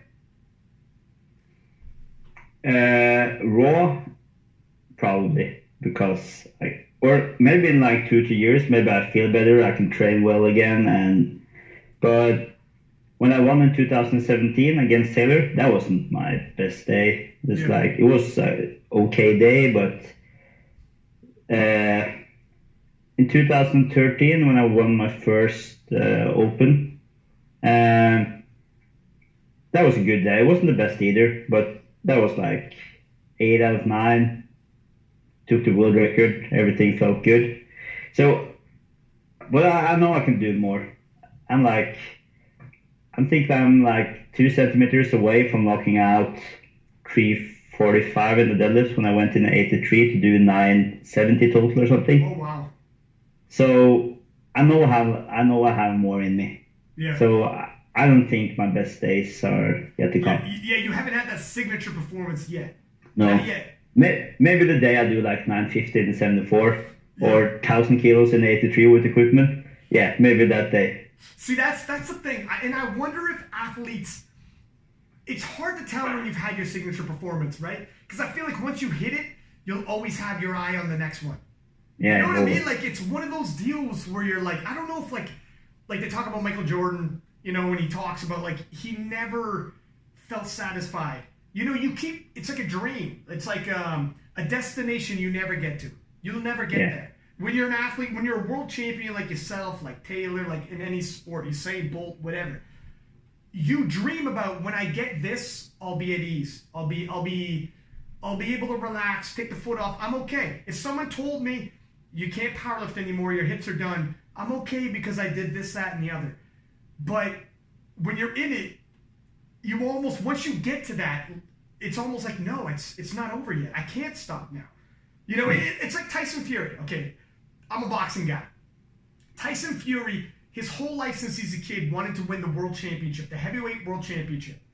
He fought Vladimir Klitschko, and he won the heavyweight world championship against a guy who was champion for like 10 years, had like 12 successful defenses, massive. And then afterwards, when everybody was partying and celebrating, he got depressed. And everyone's like, I mean depression, like, I mean, this isn't going to happen to you, don't worry. But he was like suicidal, drugs, the whole nine. And people are like, what happened? And he's like, man, once I'd set this goal, like when I get there, I'll feel different. My whole life was getting there, was getting to that goal, getting to that feeling. And once I got it, I realized it doesn't satiate you. You're still hungry. Mm. You're still hungry. Yeah. You don't feel full. It wasn't what I thought it was going to be. It didn't fill that void. It wasn't, it's just not the way it works when you finally get there. And I think it's a curse. It's absolutely, the most successful people are almost never happy for some reason. It's like, I can't be satisfied. Or whatever it is. I don't know. But yeah. I have so many meets like that. I'm like, now I took Olech, and I was like, that was cool, but I could have done so much more. I remember my first meet in 2007. I was like, I did okay, but I was like, I didn't took the what's it called, qualify for the national team. On my first meet, I was like, I couldn't do it. And like for every meet, I'm like, my goals are like up here, but this is still like, I'm satisfied, but not satisfied enough. Yeah. Because I always want more. I was like, I said to myself many years ago, I want 10 world titles. And after I take the 10 world titles, maybe I'm like, okay, 15. Yeah. Maybe on 15, I was like, maybe I want to beat Olech. Like, maybe take 80. Yeah. But yeah, I always want more. And it is a gift and a curse. It is literally, it pushes people to greatness, to never be satisfied, to never rest on your laurels, to be like, you're in pain, but you're going to work through it. And that's only when you're like so hungry, when you're that hungry, you would sacrifice anything to get to that. And you are.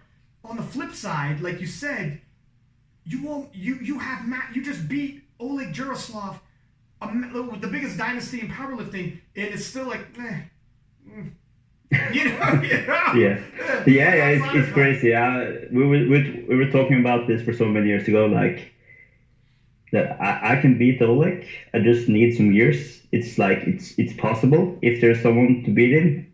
I know I'm the guy, but when I did it, then I was like, this was a cool feeling. Yeah. To just have him like under. But it's like he was happy, he was smiling. I don't know what's up with it. You know what? That's interesting. Okay, first off, I think your Olech Jaroslaw moment was Tyson Fury's Vladimir Klitschko moment. Kind of sounds similar. But you know what Vladimir Klitschko said? And some champions say when they finally get defeated, when they've been champion forever and they finally lose, and they sometimes feel a moment of release of pressure. Almost relief, where you're like, no more pressure for 18 years straight. Is this the year? Is this the year? And the pressure to keep it going is incredible. And sometimes when you lose, later on you get sad, like a week later, 2 weeks later. But the first moment when you're walking in there, you feel all that pressure, here we go again. When you lose, sometimes the first feeling you feel, like in the ring, boxers, MMA guys, when they've been champion forever, sometimes the first thing they say is, you know what? It's a little bit of relief. That monkey's off my back.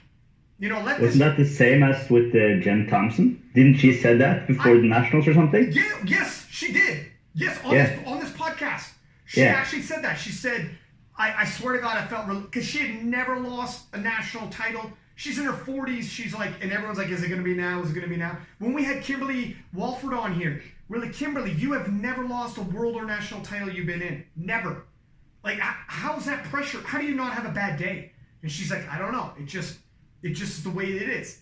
But sometimes when you finally lose, it's like a little pressure off. I'm human. Allow me to be human. It's weird.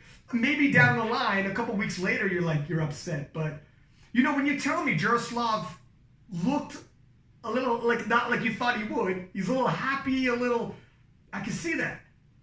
Let this guy take the pressure for a little while. Yeah.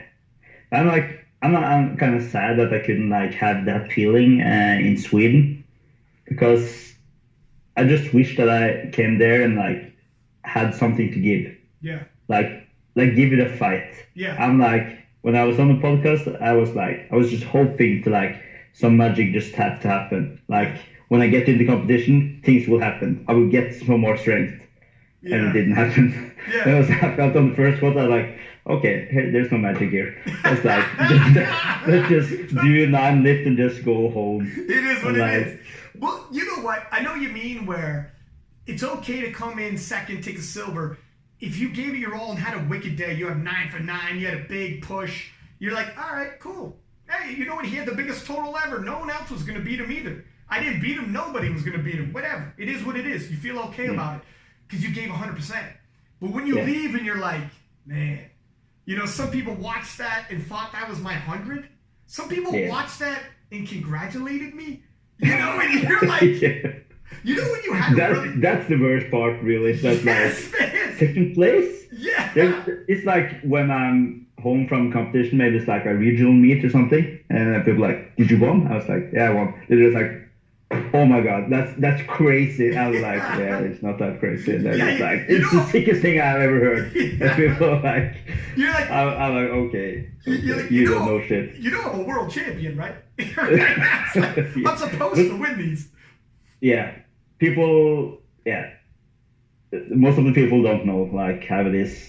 People that who know me is like knew that I wasn't satisfied, not from losing, but just like not having a good meet. And I think that Taylor knew that as well. I think it was hoping for a little more competition, and I was really hoping to give him that, but my body couldn't. And I hope that people can see like, okay, 2017 it did 757 or 58 or something. Yeah. I would do 732. I got like beaten by juniors, I think. And it's like, okay, Well, something is wrong. Yeah, I mean, you could tell on squats. You got your first squat, and then you could see the pain in your face, and you never got another squat again, and you could tell something's wrong. Hopefully, you just. I mean, you could tell, man. You could tell. I mean, that wasn't you. You got your opener, and the opener was tough, and something was wrong. The expression on your face was like you were battling through some pain just to get depth and get the walkout and get the squat in. So it was like, nah. I think everybody knew. So he is just like, all right, I guess I'm gonna try for the record instead of a showdown. It is what it is, man. At the very least, though, you show like you just don't give up when you're having a shitty day. You gotta pull it together and fight through it. Sometimes those are like the most gritty performances. When you have a shitty day and you're like, no excuses, man. We're gonna finish. We're gonna finish as good. Whatever I got on that day, I'm gonna eat as much food as I can on that day. You know what? If it's a silver, it's a silver, and I'm going out on my shield. Nobody's getting an easy win because you have the guy in bronze who's gonna threaten. If you showed some more weakness and things are really going off the rails, they were threatening for your silver, and you're like, oh. Hell no. I may not beat Taylor, but I am not losing to anyone else. I don't care how that is. I won the gold in deadlift, but I'm like, I haven't think about that after the meet. I don't know even where the medal is. I can't even remember the competition. It's like, when you were saying to me, it's like, yeah, maybe the first cut wasn't that good, but I can't remember because I'm just like, I don't think about those things anymore because that was not a good meet for me. I have so many good meets through my career.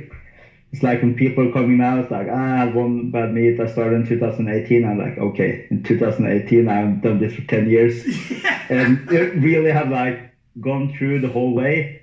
I was happy doing 280 in the squats with equipment in 2009. Now juniors do that without equipment after 1 year of training. And it's like, how can you compete with that? Yeah. It is crazy. Have you been watching, did you watch the U.S. Raw Nationals? Yeah, sadly I did. You're like, oh, damn. It is, some of these kids, I say kids, they're 20 years old. Like, that feels young kids to me. They are freaking phenomenal. Like, Austin Perkins, Michael C. His squat, I can't, the biggest squat, his bench, ridiculous. He had some problems, obviously. Got his deadlift with just the bar, but Ricky Cho, a crazy deadlifter, like, these guys are young, juniors. Austin Perkins is 20, and they are just like so excited and so like into the moment. And Taylor's got it on him right now. But Taylor's 30 and these guys are 20, and these guys are gaining fast. I mean, it's gonna get to the point where Taylor's gonna have to fight to get out of the US, let alone at Worlds. Yeah, that's insane. I watched it like it was here at night, so I just wake up, laying in my bed, just watching the results or the stream. I was like, oh man, this is like you're starting on 275 or 270. I'm like, what is happening? But like in 2 years, like they're going to squat like over 300 kilos, which like maybe all three of them. It's like there's nothing stopping them. They're like. They're crazy. It's. I mean, it's hard. Like, it's hard to think that Taylor might have to fight for a national title, and it'll like 3-way fight or 4-way fight. They're guys coming up. They're guys like Kevin Tran, and I mean, there's a couple guys who are young, who didn't even put forth their best performances, who could be into the 750 range as well. They're all so young. I don't like, why do you think there is this big jump in like these 74 kilo juniors? Is it just knowledge of training? Is it the talent pool's bigger? So instead of them going into different sports, they come into our sport instead, so there's more people. What do you think it is? I think from what you're saying, like, yeah, the talent pool is way bigger now. It's so much more popular. And I think that, like, people like me and Taylor shows people that it's possible. Yeah. Like, when I did the 730 world record, that was crazy at that time. Yeah. But now, like, people are opening at it. But Taylor is like, he did the 790 now. Now the new kids know that, okay, we know that this is possible. It's so much easier to be like the second and third to do it. Yeah. Isn't that always weird? Like be the first one to do it? That's the special thing. Yeah. Yeah, it's 100%. That's why I tell people, like, the first 74 kilo guy to squat 600 pounds, that's very difficult. The first 83 kilo lifter to squat 700 pounds, we haven't seen it yet. We're getting close with Russell Orhe. We're getting close with Jamar Royster, but someone hasn't done it yet. And I remember talking to Russell saying, if Jamar goes first, because they were both going into U.S. Raw Nationals, and they were both looking like they could squat 700 pounds. Which is, for everyone else, it's 318 kilo. And I was like, if Jamar is first, does that mean something to you? Are you a little upset that you didn't get to take that first? He's like, hey, as long as I end up squatting more on the same day, whatever, people remember who squats more. And I was like, it's true that you will squat more and you'll have won the squat battle. However, being first does mean something, like you said, because there's something, I don't know what it is psychologically with humans, but there are mental barriers that we know. Yeah. And when it's that round number, there's something weird about it. That is like, and I can't put my finger on it, but there are certain barriers that the first guy to do it is such a big deal. But as soon as that guy or girl does it, a flood of people start doing it. And it's like, oh, well, that's not as big a deal. Now I wrap my head around it. It's weird. I hate to sound... it's crazy because people are not getting stronger from it, but it's like there's some mental thing. I can still not do 600 pounds in the squats, even if I see like 100 people doing it. But I know what it is, but people are like, they just need to see someone else do it. Yeah. Well, like the story about, I know I've said this before on the podcast, but it's true, that 4-minute mile, for a long time, the 4-minute mile was viewed like landing on the moon. And we all know how the landing on the moon story goes, but they thought nobody's going to break the 4-minute mile. And then once somebody broke the 4-minute mile, within 5 years, it became not the barrier, but the standard. And all of a sudden, it's like, well, if you can't run the 4-minute mile, you're not even going to podium. And that's how quickly it flipped once one person did it. What happened? This is like the 1920s, 30s, whatever. The training didn't change that much. It's not like, oh, the advancement in training. No. They were doing the same thing.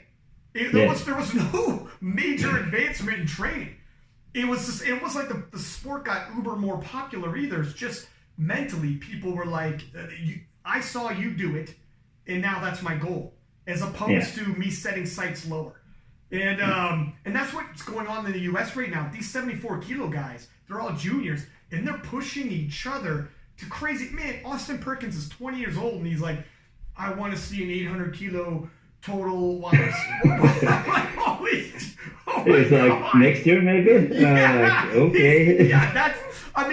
Things might slow down before he gets there, but still, we don't know. We don't know. You would think. You would think. Is it 900 possible? I don't know anymore. It's like, I don't know. I gotta think about it. Yeah. It's like if I'm just going onto Instagram and just look at Amanda Lawrence squat, I'm like, I don't think I want to train today. Dude, Amanda Lawrence is, exactly. What the hell is going on with Amanda Lawrence? Her squat is absolutely phenomenal. She in the 84 women's, she's doing, you go into the 83 men's, the male counterpart, she's right up into the mix now. Even in the 83 kilo class, when some of these guys are squatting, I remember in 2016, when I was commentating for the Brett Gibbs versus John Hack showdown. Yeah. There was Hack, Gibbs, maybe one other guy in the world is an 83 was squatting in the 600s. That's 272 kilo. Maybe 2 or 3 people were squatting in the 600s in the world, my friend, in the world. Yeah. That was 2016, okay? 2019, this is 3 years. When I was in Sweden commentating, there was like everybody in the top 10 squatted in the 600s. If you're 83 kilo, if you want to be in the top 10, you better be squatting in the 600s. And I remember saying in a commentary, what in the world is happening in Sweden right now? Everybody is squatting 600 pounds. You're a bum if you don't. I'm like, what is going on here? I watched the competition from the side of the arena, and I was like, okay, this is just crazy. Like, and then I just saw the deadlift. I still had the record for like 2 years. Yeah. I was like, okay, today it's going to go. And I think they took it like 3 times or something. Because Kafwe, who does the podcast with me, took it, and then the Swede Eric Carlson took it not long after, like immediately after that by a kilo, but just a couple kilo. The deadlift record is actually staying pretty tight. Like, it's not getting destroyed. That one's actually fairly consistent over the last years. It's the squat that is ridiculous. And then, of course, you've got, like, in this now, the 74 kilo lifters who are juniors are squatting in the 600 pounds, 272 kilo. And it's and that's now the benchmark. Now, if you're 74 kilo, and this is only 3 years later, you need to squat 600 pounds, I guess. Apparently. Yeah, you have to. Yeah. Or you have to pull 400 kilo deadlift. Or you have to pull something stupid. Yeah, exactly. That's the only thing I can do to beat these guys. Yeah. The good thing is you got a monster deadlift. And you get the deadlift last. So whatever you have to pull, you can pull for the win. I can at least try. How are your hips and your back switching between conventional and sumo? Is one better than the other? Or can you offset, hey, if I pull sumo 1 week, conventional the other, I'm offsetting the pain? Or does that not really work like that? It's not really the problem in the deadlift for my hips, but then it's my back. Yeah. It's like, and it's like when I'm on 150 kilos, maybe I can just feel it in my lower back. It's like there's something there, like really making it impossible to pull. Yeah. Like I know I can pull more than I did in 2017, but when the pain came that early, it's frustrating. Just to, like, I know it's there, and I know if I just like got 1 year without any injuries, of course that's impossible. But I think I could pull, like, I don't know, a lot. I can just, okay. Let's talk about Dubai. I want to talk about Dubai. Because, okay, Sweden didn't go the way you wanted. But Dubai, even though your total dropped, this was the competition that you could right some wrongs and turn your year around and end off in a major way. Okay, so coming into Dubai, when you guys opened with, and Jaroslaw opened with 345, you missed your opener. Yeah. Now, when you missed your opener, what are you thinking to yourself? When you walk in that day and you're warming up and you go out there and you're a little nervous and you're thinking, like, this cannot be like Sweden. And you missed your opener and Jaroslaw hit his, and his opener is quite a few kilo ahead. What are you thinking right here? It was like kind of a strange day because I was going to be engaged at the same day, and I was like, if I won, or won or lose, doesn't matter, but if I won, that would be a better story. Yeah, dude, you put a lot of pressure on yourself. Yeah, you were like. That was like double pressure. If you lose, you're like, do you still want to do this? I don't know. or does Jaroslaw time to do it, but it was like on the first squat that was like felt so heavy. I hit the rack on the way out. I was like, okay, this is heavy. Like I've been I haven't been able to train. I had 2 trainings with equipment after Europeans to Worlds, so wasn't a lot of training. No. People would know that you have to do it more. Why was that? Why did you only do it twice? Because of the and like my body weight was also high. I went from like 81 down to 74. So you couldn't fit in your equipment? Nope. You were a chunky boy. I have other suits as well, but it's still not the same. Okay, yeah. So it just felt so weird on the first squat, like the depth wasn't good enough, and I was feeling like, okay, this is so heavy. Oh my god, that's terrible. I really want to be engaged today, and I want this to be a good meet. Maybe not today. You had the ring in your gym bag. You're like, maybe not today. Maybe I'll choose the European Championship. You're like, I guess I'm going to Lithuania. Yeah. I guess we're doing Jesus. Okay. But after the next one, it didn't feel that good either. But I got 3 whites, I think. So you went up 2.5 kilo. And did you purposely go up 2.5 kilo, or did you just not put in your attempt and be like, whatever, leave it at that? No, if I left it that, it would still be 327.5. You don't go up to 0.5 if you're not getting if the you miss it. Okay, gotcha. So went up to 330, just like it's better number. I was like, okay, maybe I will do it better now, and I did. And I was like hoping for it to squat like 350 or something. So I was like, okay, if I just get 340, 0.5 kilo PR, okay, it's going to feel better. 2-1 red, so almost. Yeah. And Olech didn't get his 2 last squats. That right. That was okay for me that day. And were you paying attention? So he got his opener, you missed your opener. Things started off like, oh wow, not too sure. Then you got your second, missed your third, but he only got his opener as well. So neither one of you guys are really where you thought you were gonna be. It's a little bit of a shakeup.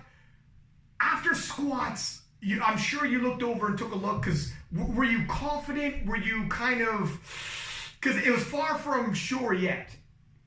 No, it was. It was. I thought like, okay, Olech didn't get his squat. Squat is his best exercise anyway. So I knew that if I was 30 kilo behind, maybe 40, I can still do it. Yeah. But it was the Russian as well. Russian almost took it last year. That's right. Sergey Gashemets? Yeah. I told the Russians they can't even pronounce it, so it's hard. Yeah. So I was like, okay, I think I can beat Olech now, but now it's the Russian.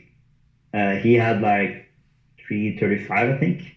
So he had a bit. So the shakeup right there, you thought Olech was out of it right there. You're thinking, man, if he didn't get that squat, he's pretty much out. Yeah, when I'm at the meet, I try to focus on myself, but I'm always watching at the board. So I always know what people are doing. I'm not that kind of lifter that is sitting in a corner and like, do not tell me the weights. I'm like, I always want to know every little thing about the meet. So we came to the bench and I was like, this is the exercise I need to get some kilos on the Russian and Olech. And it wasn't the best warm-up there either. I was like on 222 or something on the warm-up, but it was really bad. It was like awful. And I was like, okay, here we go again. No engagement. Yeah, this is where I make my spread. Yeah, but when we went out, Olech didn't have a good day in the bench. It was much worse than the year before. I think he has some shoulder injury, or I think there's something there. His bench has just been going down the last 2-3 years. And the Russian as well, actually. They both only, Sergey also only got his opener. So you went 3 for 3, and they just got their openers.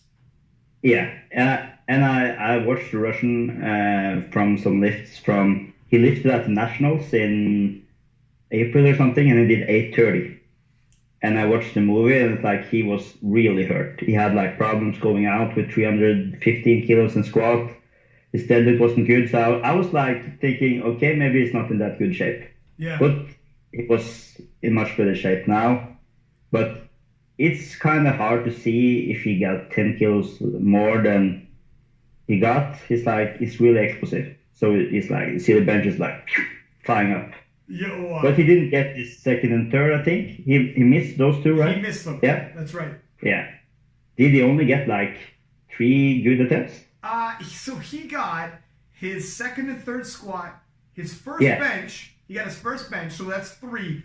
Then he got going into deadlifts, his opener deadlift, and then that was all she wrote. And in terms of, it ended up being a battle between him and Olech Jaroslaw for silver.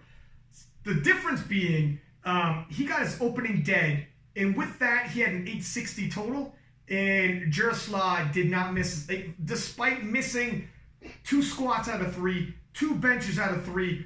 Olech was like, look, I might lose the gold, but I'm not going out with the broads. Yeah.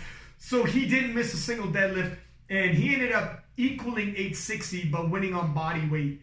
And Sergey, I mean, he just needed 2.5 kilo more, but it is what it is, right? That's where attempt selection comes in key. Yeah. So many lifters had a problem with the grip because we were in a swimming pool.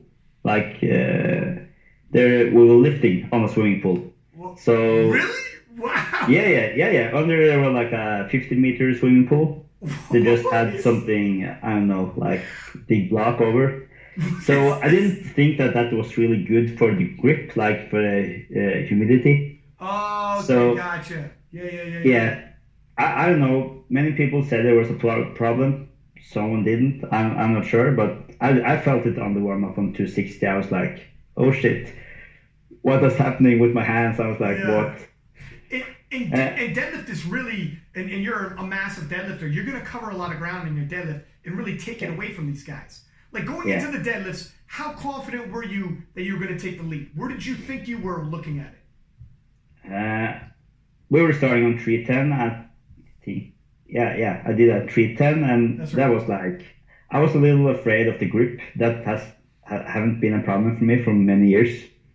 So I went out, pulled the 310. I was like, okay. Sometimes I have the problems, or not sometimes, always I have problems with locking out my hips. It's like, when you see me locking out, it's like, you never see me like locking out. It's just hard. It's not like the, Mr. Deadlift. It's like when he's locking out, it's like, The thing is, you got hips that work independently of each other. One hip locks out and the other hip's still there. The other hip hasn't joined the party yet. That is the problem of the deadlift. But I got the first one, went out for the second lift, 322.5. Was about to pull, and then I just look at the bar, it's blood on the bar. And I was like, shall I just stop now and let them, like, I'm liquor on the bar? But I'm like, okay, I'm not just pulling. Oh, wow. Now you're blood brothers. Whose blood was it? I'm not sure. I'm like, hope I don't get AIDS. I think it was Sergey. I think you and Sergey are blood brothers now. Yeah, okay. You're close. Hope I don't get AIDS. You're close now. You share HIV together now. That's beautiful. That's a good story. After I got that, we went up to 329 to beat my record, but I was like, that record isn't that important. It's my own record. I don't get any total PR out of doing this. Yeah. I was like, finished for the day. I have nothing to give. And it's because at that point, the other gentlemen now were 25 kilo behind and battling it out for silver. It's harder. It's harder to give that push mentally when you're beat up, and you were as beat up as your body was going to be. And mentally, you just, if you don't need it, there's something to be said for when someone tells you this is for the world championship. That is gold right there. You beat Jaroslaw Olech. It is ending 2019. Go get your wedding ring. It's the fairy tale story you've been waiting for, and we have 329. Or you've already won. It's over. That's just for fun. You're like, I'm in so much pain. I stopped having fun 3 years ago. It's like that. It's like people are just saying, oh, well, powerlifting is so fun. I'm like, it's not Sometimes. that fun when you're doing it. It's fun. It's fun when you're done Yeah. and you had a good day. Yeah. That's the only reason. Like, then it's okay. But Yeah. when the meet is on, it's like There can be it's pressure. all. I'm sitting there thinking like, why am I doing this to myself? Why do I want this? Why do I want knee wraps? Why do I want like the bencher? Everything Yeah. feels like hell. Yeah. Is it like in terms of enjoyable in the competition? Is it a lot more stressful using equipment because like yeah, knee wrapping and you got to get it done in time. You start losing blood to your legs and like the timing of it. Getting the bench shirt on, warming up with a bench shirt. I mean, warming up without a shirt takes time and precision. Warming up with a bench shirt, and you got a set amount of time. It's not up to you. That you have the clock on, and your coach is trying to time you and get you warmed up in time, and you have ungodly amounts of weight hovering over your face and chest. Like during the competition, for those listening, is it a whole lot more stressful doing equipment and not as enjoyable as going classic? Yeah, classic is like, I can sleep in the warm-up in classic. Yeah. I remember in 2017, it was my first international meet, and I was like, okay, this is going to be crazy. And I was like, I think when I went out on lifting one of my lifts, I can just hear someone is talking on the phone. It's like there were 3 people there because they were so early. Oh. So yeah, it's lifting raw is really easy. It's like there's nothing, like in the start of the day what the outcome will be. You will not pull 40 kilo more in the deadlift. You will not like do anything crazy. It's like when you see the Worlds next year, you know that Taylor is going to win. More likely. Well, so basically, in terms of a misgroove, is that what it is? Where like if you misgroove with gear, it's catastrophic. If it's like the difference, the variables change greatly in gear. Is that what you mean? Yeah, like you can have the reps like so much harder, and you can do and you can have a fantastic lift, and it will be really easy. You can see that on the Ukrainians, they can have first lift look like hell, second lift be like the greatest lift ever. Yeah. I think that is like kind of cool. I know that like equipped lifting is not, it's on the way out. People don't like it anymore, but when you see like around the world in different clubs, like you don't have that type of community when people are helping others out. Yeah. So I understand that people are going to the raw, but I've now won both raw and equipped, and I feel like the equipped is like more special for me. I have to work harder for the equipped on the day. It's like when you're in the shower after meet, you're like banged up, and I was like, this hurts, but it was worth it. Is it?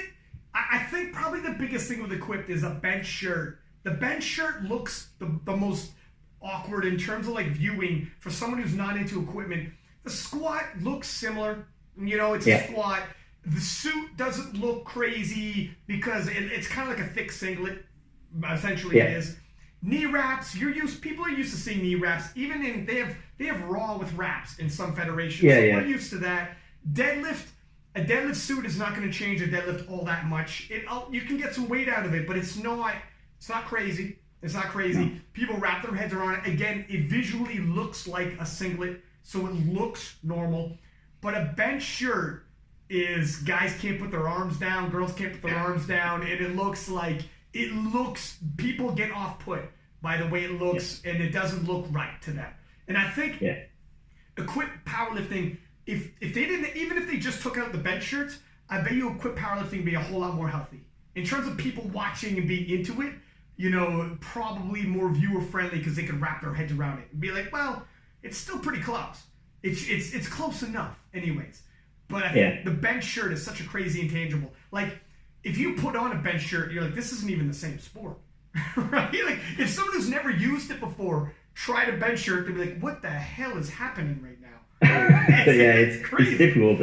But I think it's different for people going into the sport right now. When I went into the sport in 2007, people were like, of course you need the suit. There was no alternative. Yeah. You had to use it. And I've been using it for so many years. And it's like, for me, it's like nothing special. It has always been there. Yeah.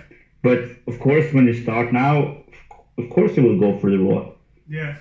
Yeah, it's easy. Easy to wrap your head around. And I think visually, though, for like the mainstream public, when they watch, if they're trying to relate to it, they can't relate like a bench shirt or whatnot, and the weight is crazy. And they're like, why are you using a bench shirt when it increases your bench press that much? Like, why don't you just take the bench shirt off and see who wins? You know what I mean? Like, they think that way. And they don't understand why do you have it on. If it's, you know what I mean? That's what, and it's hard to explain. What do you say to it? It's like, I don't know. It just is the way it is. It's just different. Yeah, I just think it's cool to make this so much more difficult to like, it's like, it's two different sports. Yeah. It is. I think it's cool in a way. I think that, like, when I do a personal record without equipment, it's like, man, okay, it was okay. Yeah.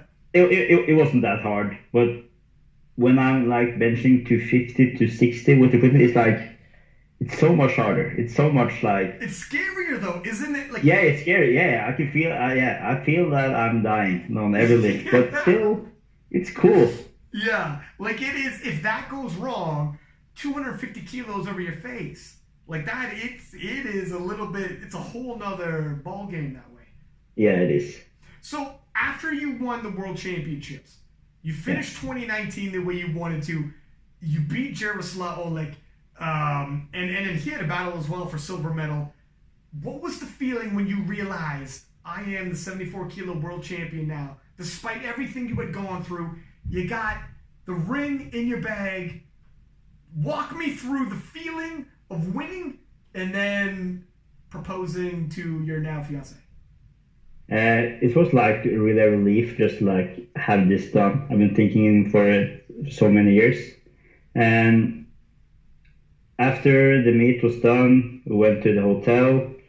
I was planning to like take her out on the pier, like to give her the ring there. She was like, no, we can't go there now. We gotta eat instead. I was like, yeah, but that would just like, she was like, no. Like, okay. And I took the ring in my pocket, and you can really see it's like a ring, a box with a ring. And I was like, okay. I didn't think about that. So I was like, okay. And I was just like, make an interview after lifting, put up the phone with the selfie cam, and just, we talked about the meet. And I said to her, like, but let's talk a little about us. And she was like, take it off. Like, can't talk about this. And I was like, no. And I went down on my knees and I like opened the box and asked her.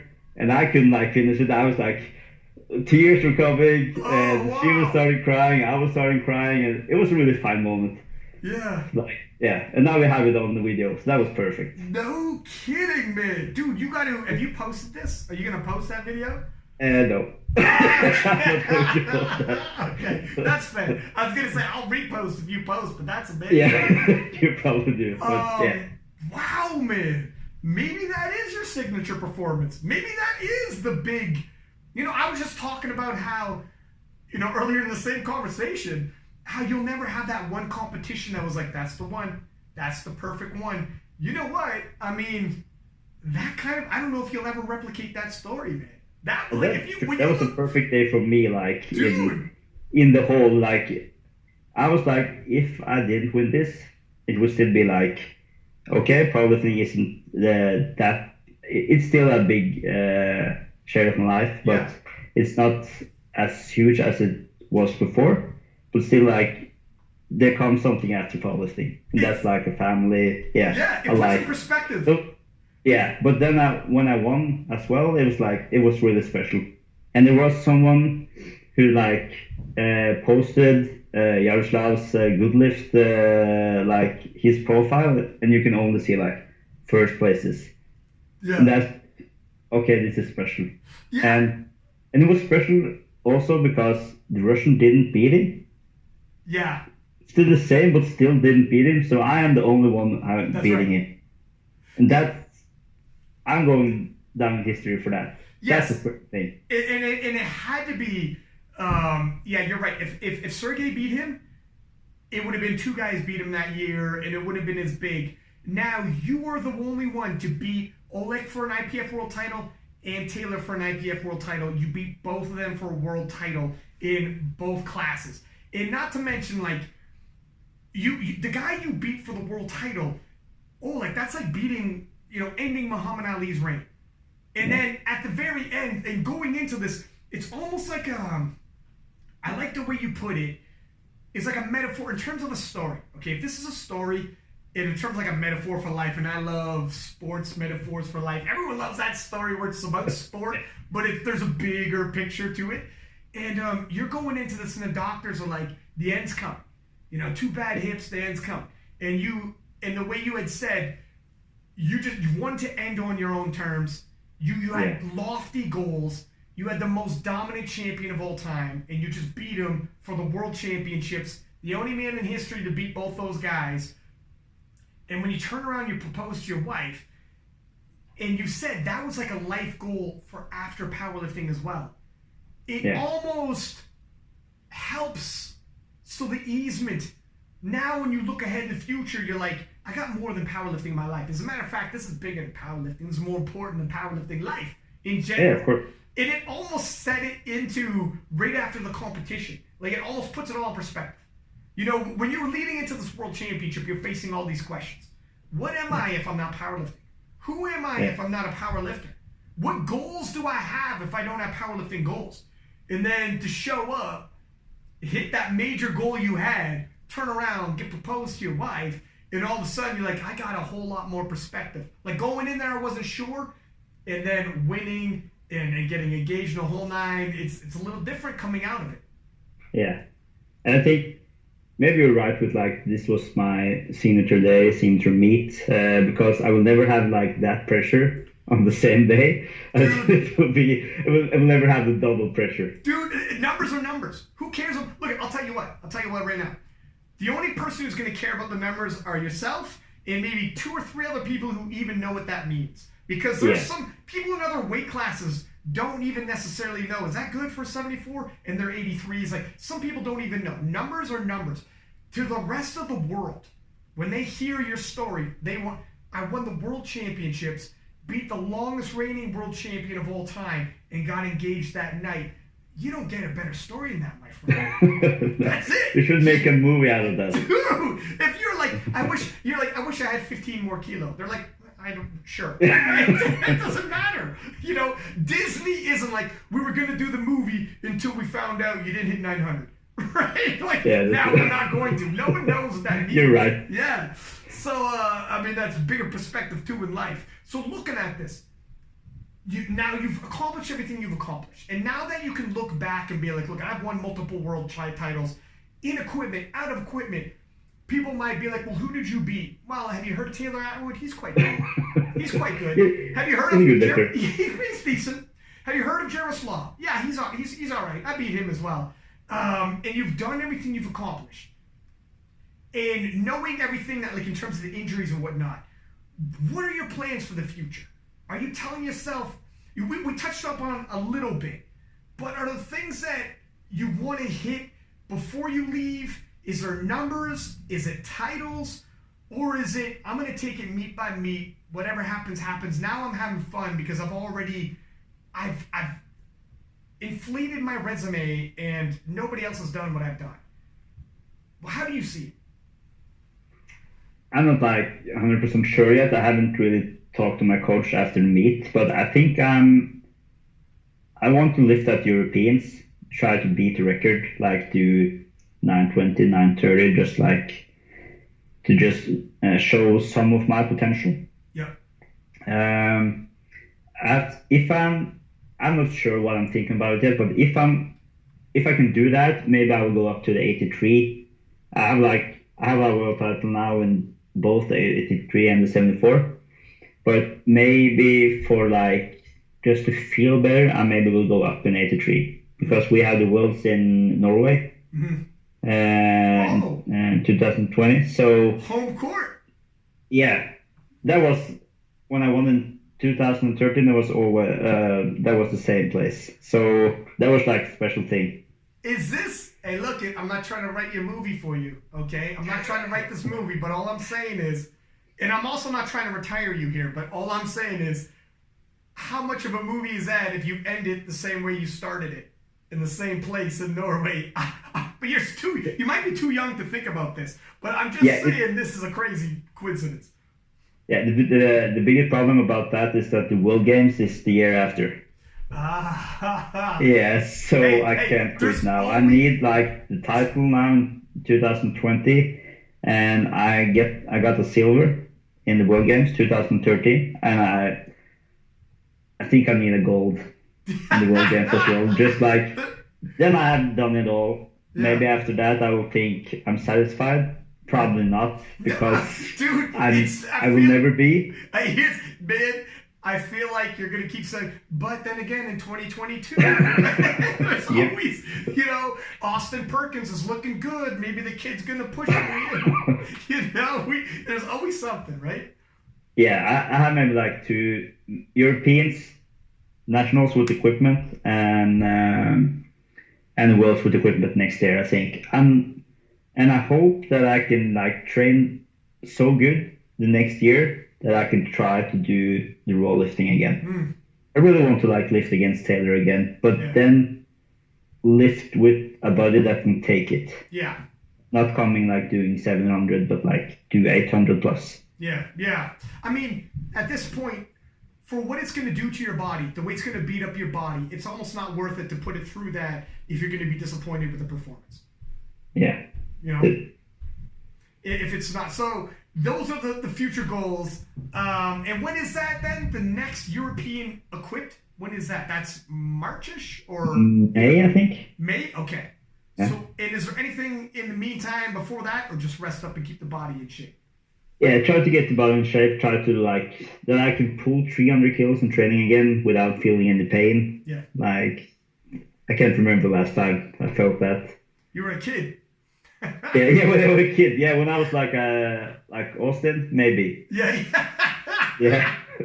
Like 11 years ago. Hey, let me get your opinion on this. Who had better hair, Michael C. or Taylor Atwood? And let me say, I get sick. You know what? I posted that question because he had waves like the ocean, my friend.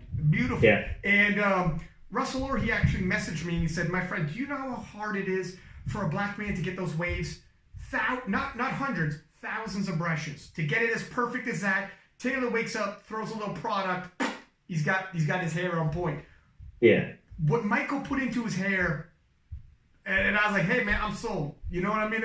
So I'm thinking Michael C took him on there. Yeah, he should have got the national title just from the hair. No, I think he did. Yeah, he didn't even need to pull. Like no, he is hitting PRs all over the place, right? Yeah.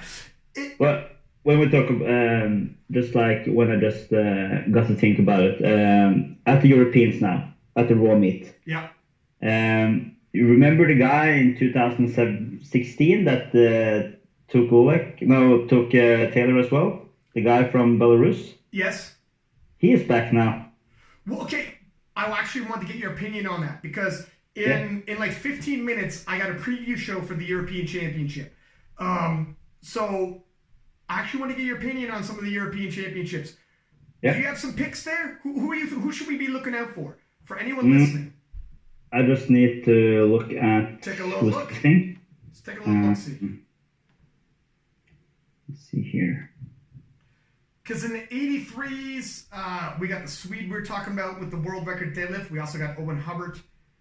105s is pretty stacked. 74s is pretty stacked. Obviously, the women's on as well. Okay, if we start with 59, I don't know any of the lifters there. 66, Kjell Bakkelund. Yeah. I think it's going to be a win from him. Look. Yeah. So 74. So yeah, the Russian, but he's a master now. And I want to say, Alexander Eriksson from Sweden, he has totaled in the 700s. He's had some inconsistent performances, but he's good. and he's young, man. Like yeah, he looks good now. He's been I think that Teixeira is training him now. Is he? So Okay. yeah, so when I looked at his training, it looks really good. So I think he's going to do like 700 plus. I think so. He's hit 700 plus previously, and his total dipped a little. He's the youngest of everybody in the top 5, and I think he has the most potential to grow. The other gentlemen for Belarus, Russia, were born in the 70s, are masters. If anything, I think they're holding or maybe even dipping. And their totals have dipped. Yeah, but I see the total from the guy from Belarus. I think it's the same total he did in 2016. I think so maybe now, after 2-3 years, I think he has been stronger. You think so? He's born in 76. I don't know. It's hard to say. It's hard to Just say. Just look at Olech. He did his best meet in 2017. Yeah. But Olech is, hey, there's one Olech. Yeah, that's true. There's one Olech. There's a reason why he is who he is. 83s, yeah. Eric Carlson, Owen Hubbard, phenomenal showdown. You know, Hubbard's an amazing. I'm not going to give all my picks because I'm going to do it next episode. But that's a phenomenal showdown. 93s, Gustav and Anatoly, the rematch. Two young dudes, born in 95 and born in 96, 2 young guys. Anatoly, world champion. Gustav, silver medalist. That is the 2 best in the world head-to-head. 105s, Emil Norlund, blonde hair, blue-eyed, poster boy from Sweden, junior world champion going into the Open. But he's taking on Vladislav Sam Watt. This can't be right. Look, Sam Watt said born in 1970. This dude is bodied up. Like, there's no way this guy's turning 50 next year. That can't be right. Who are you thinking about? Sam Watt, 105 from Britain. This dude looks like he's chiseled from black marble. Yeah, that was crazy too. I didn't see that, but yeah. I'm telling you, my man. Born in 1970? No way. This dude is shredded. This dude is ungodly shredded. Like, he's pushing 50. He's 50 next year. There's no way that's right. That's got to be a mistake. I know he's a master. But he's almost, like, if you see this guy on Instagram, I'm serious, man. He'll make you he'll make you keep your sweater on. Yeah. Okay. Put it that way. And the 105's right down to Joshua Greenfield, who has open world records for squat. I mean, the 105 is absolutely stacked. That's probably the most stacked division. 105s is probably one of the ones I'm most excited to see. 74s is obviously. I mean, man, you know what? 93 is a hell of a battle. 83 is a hell of a battle. I mean, on the men's side, it's going to be a world war going on here. Battle for Europe. And then, I'm not sure. I mean, I'm going to fully break this down. Is there anybody you think we should keep our eyes on? Besides the obvious? I might think that Gustav is going to take this meet. Oh, wow. I mean, he's capable. So. He's capable. And I also think the Belarus guy in 74. Yeah. Like, I haven't heard anything from him since he beat Taylor. So I think that's also going to be like maybe a crazy performance. I'm not sure. It could also be like he's like me and doing like 650. I'm not sure. Maybe. It's hard to call, man. He's born in 76. Yeah. We'll see. We'll see. But we know there's definitely some 74s that last forever. Like our friend Jaroslaw. Yeah. But we'll see. Well, anyways, my friend, I gotta grab a bite to eat before I do. I'm about to do this preview show right now with Jason Tremblay from the Strength Guys, and it's gonna be. Look, it looks like a hell of a meet. You gonna be watching this one? Yeah, I will try to. I think they're. Yeah, I will watch it a little at work. Yeah. Well, there you go. Off the record, you're gonna watch it at work. Well, I hope that your bosses watch King of Lists.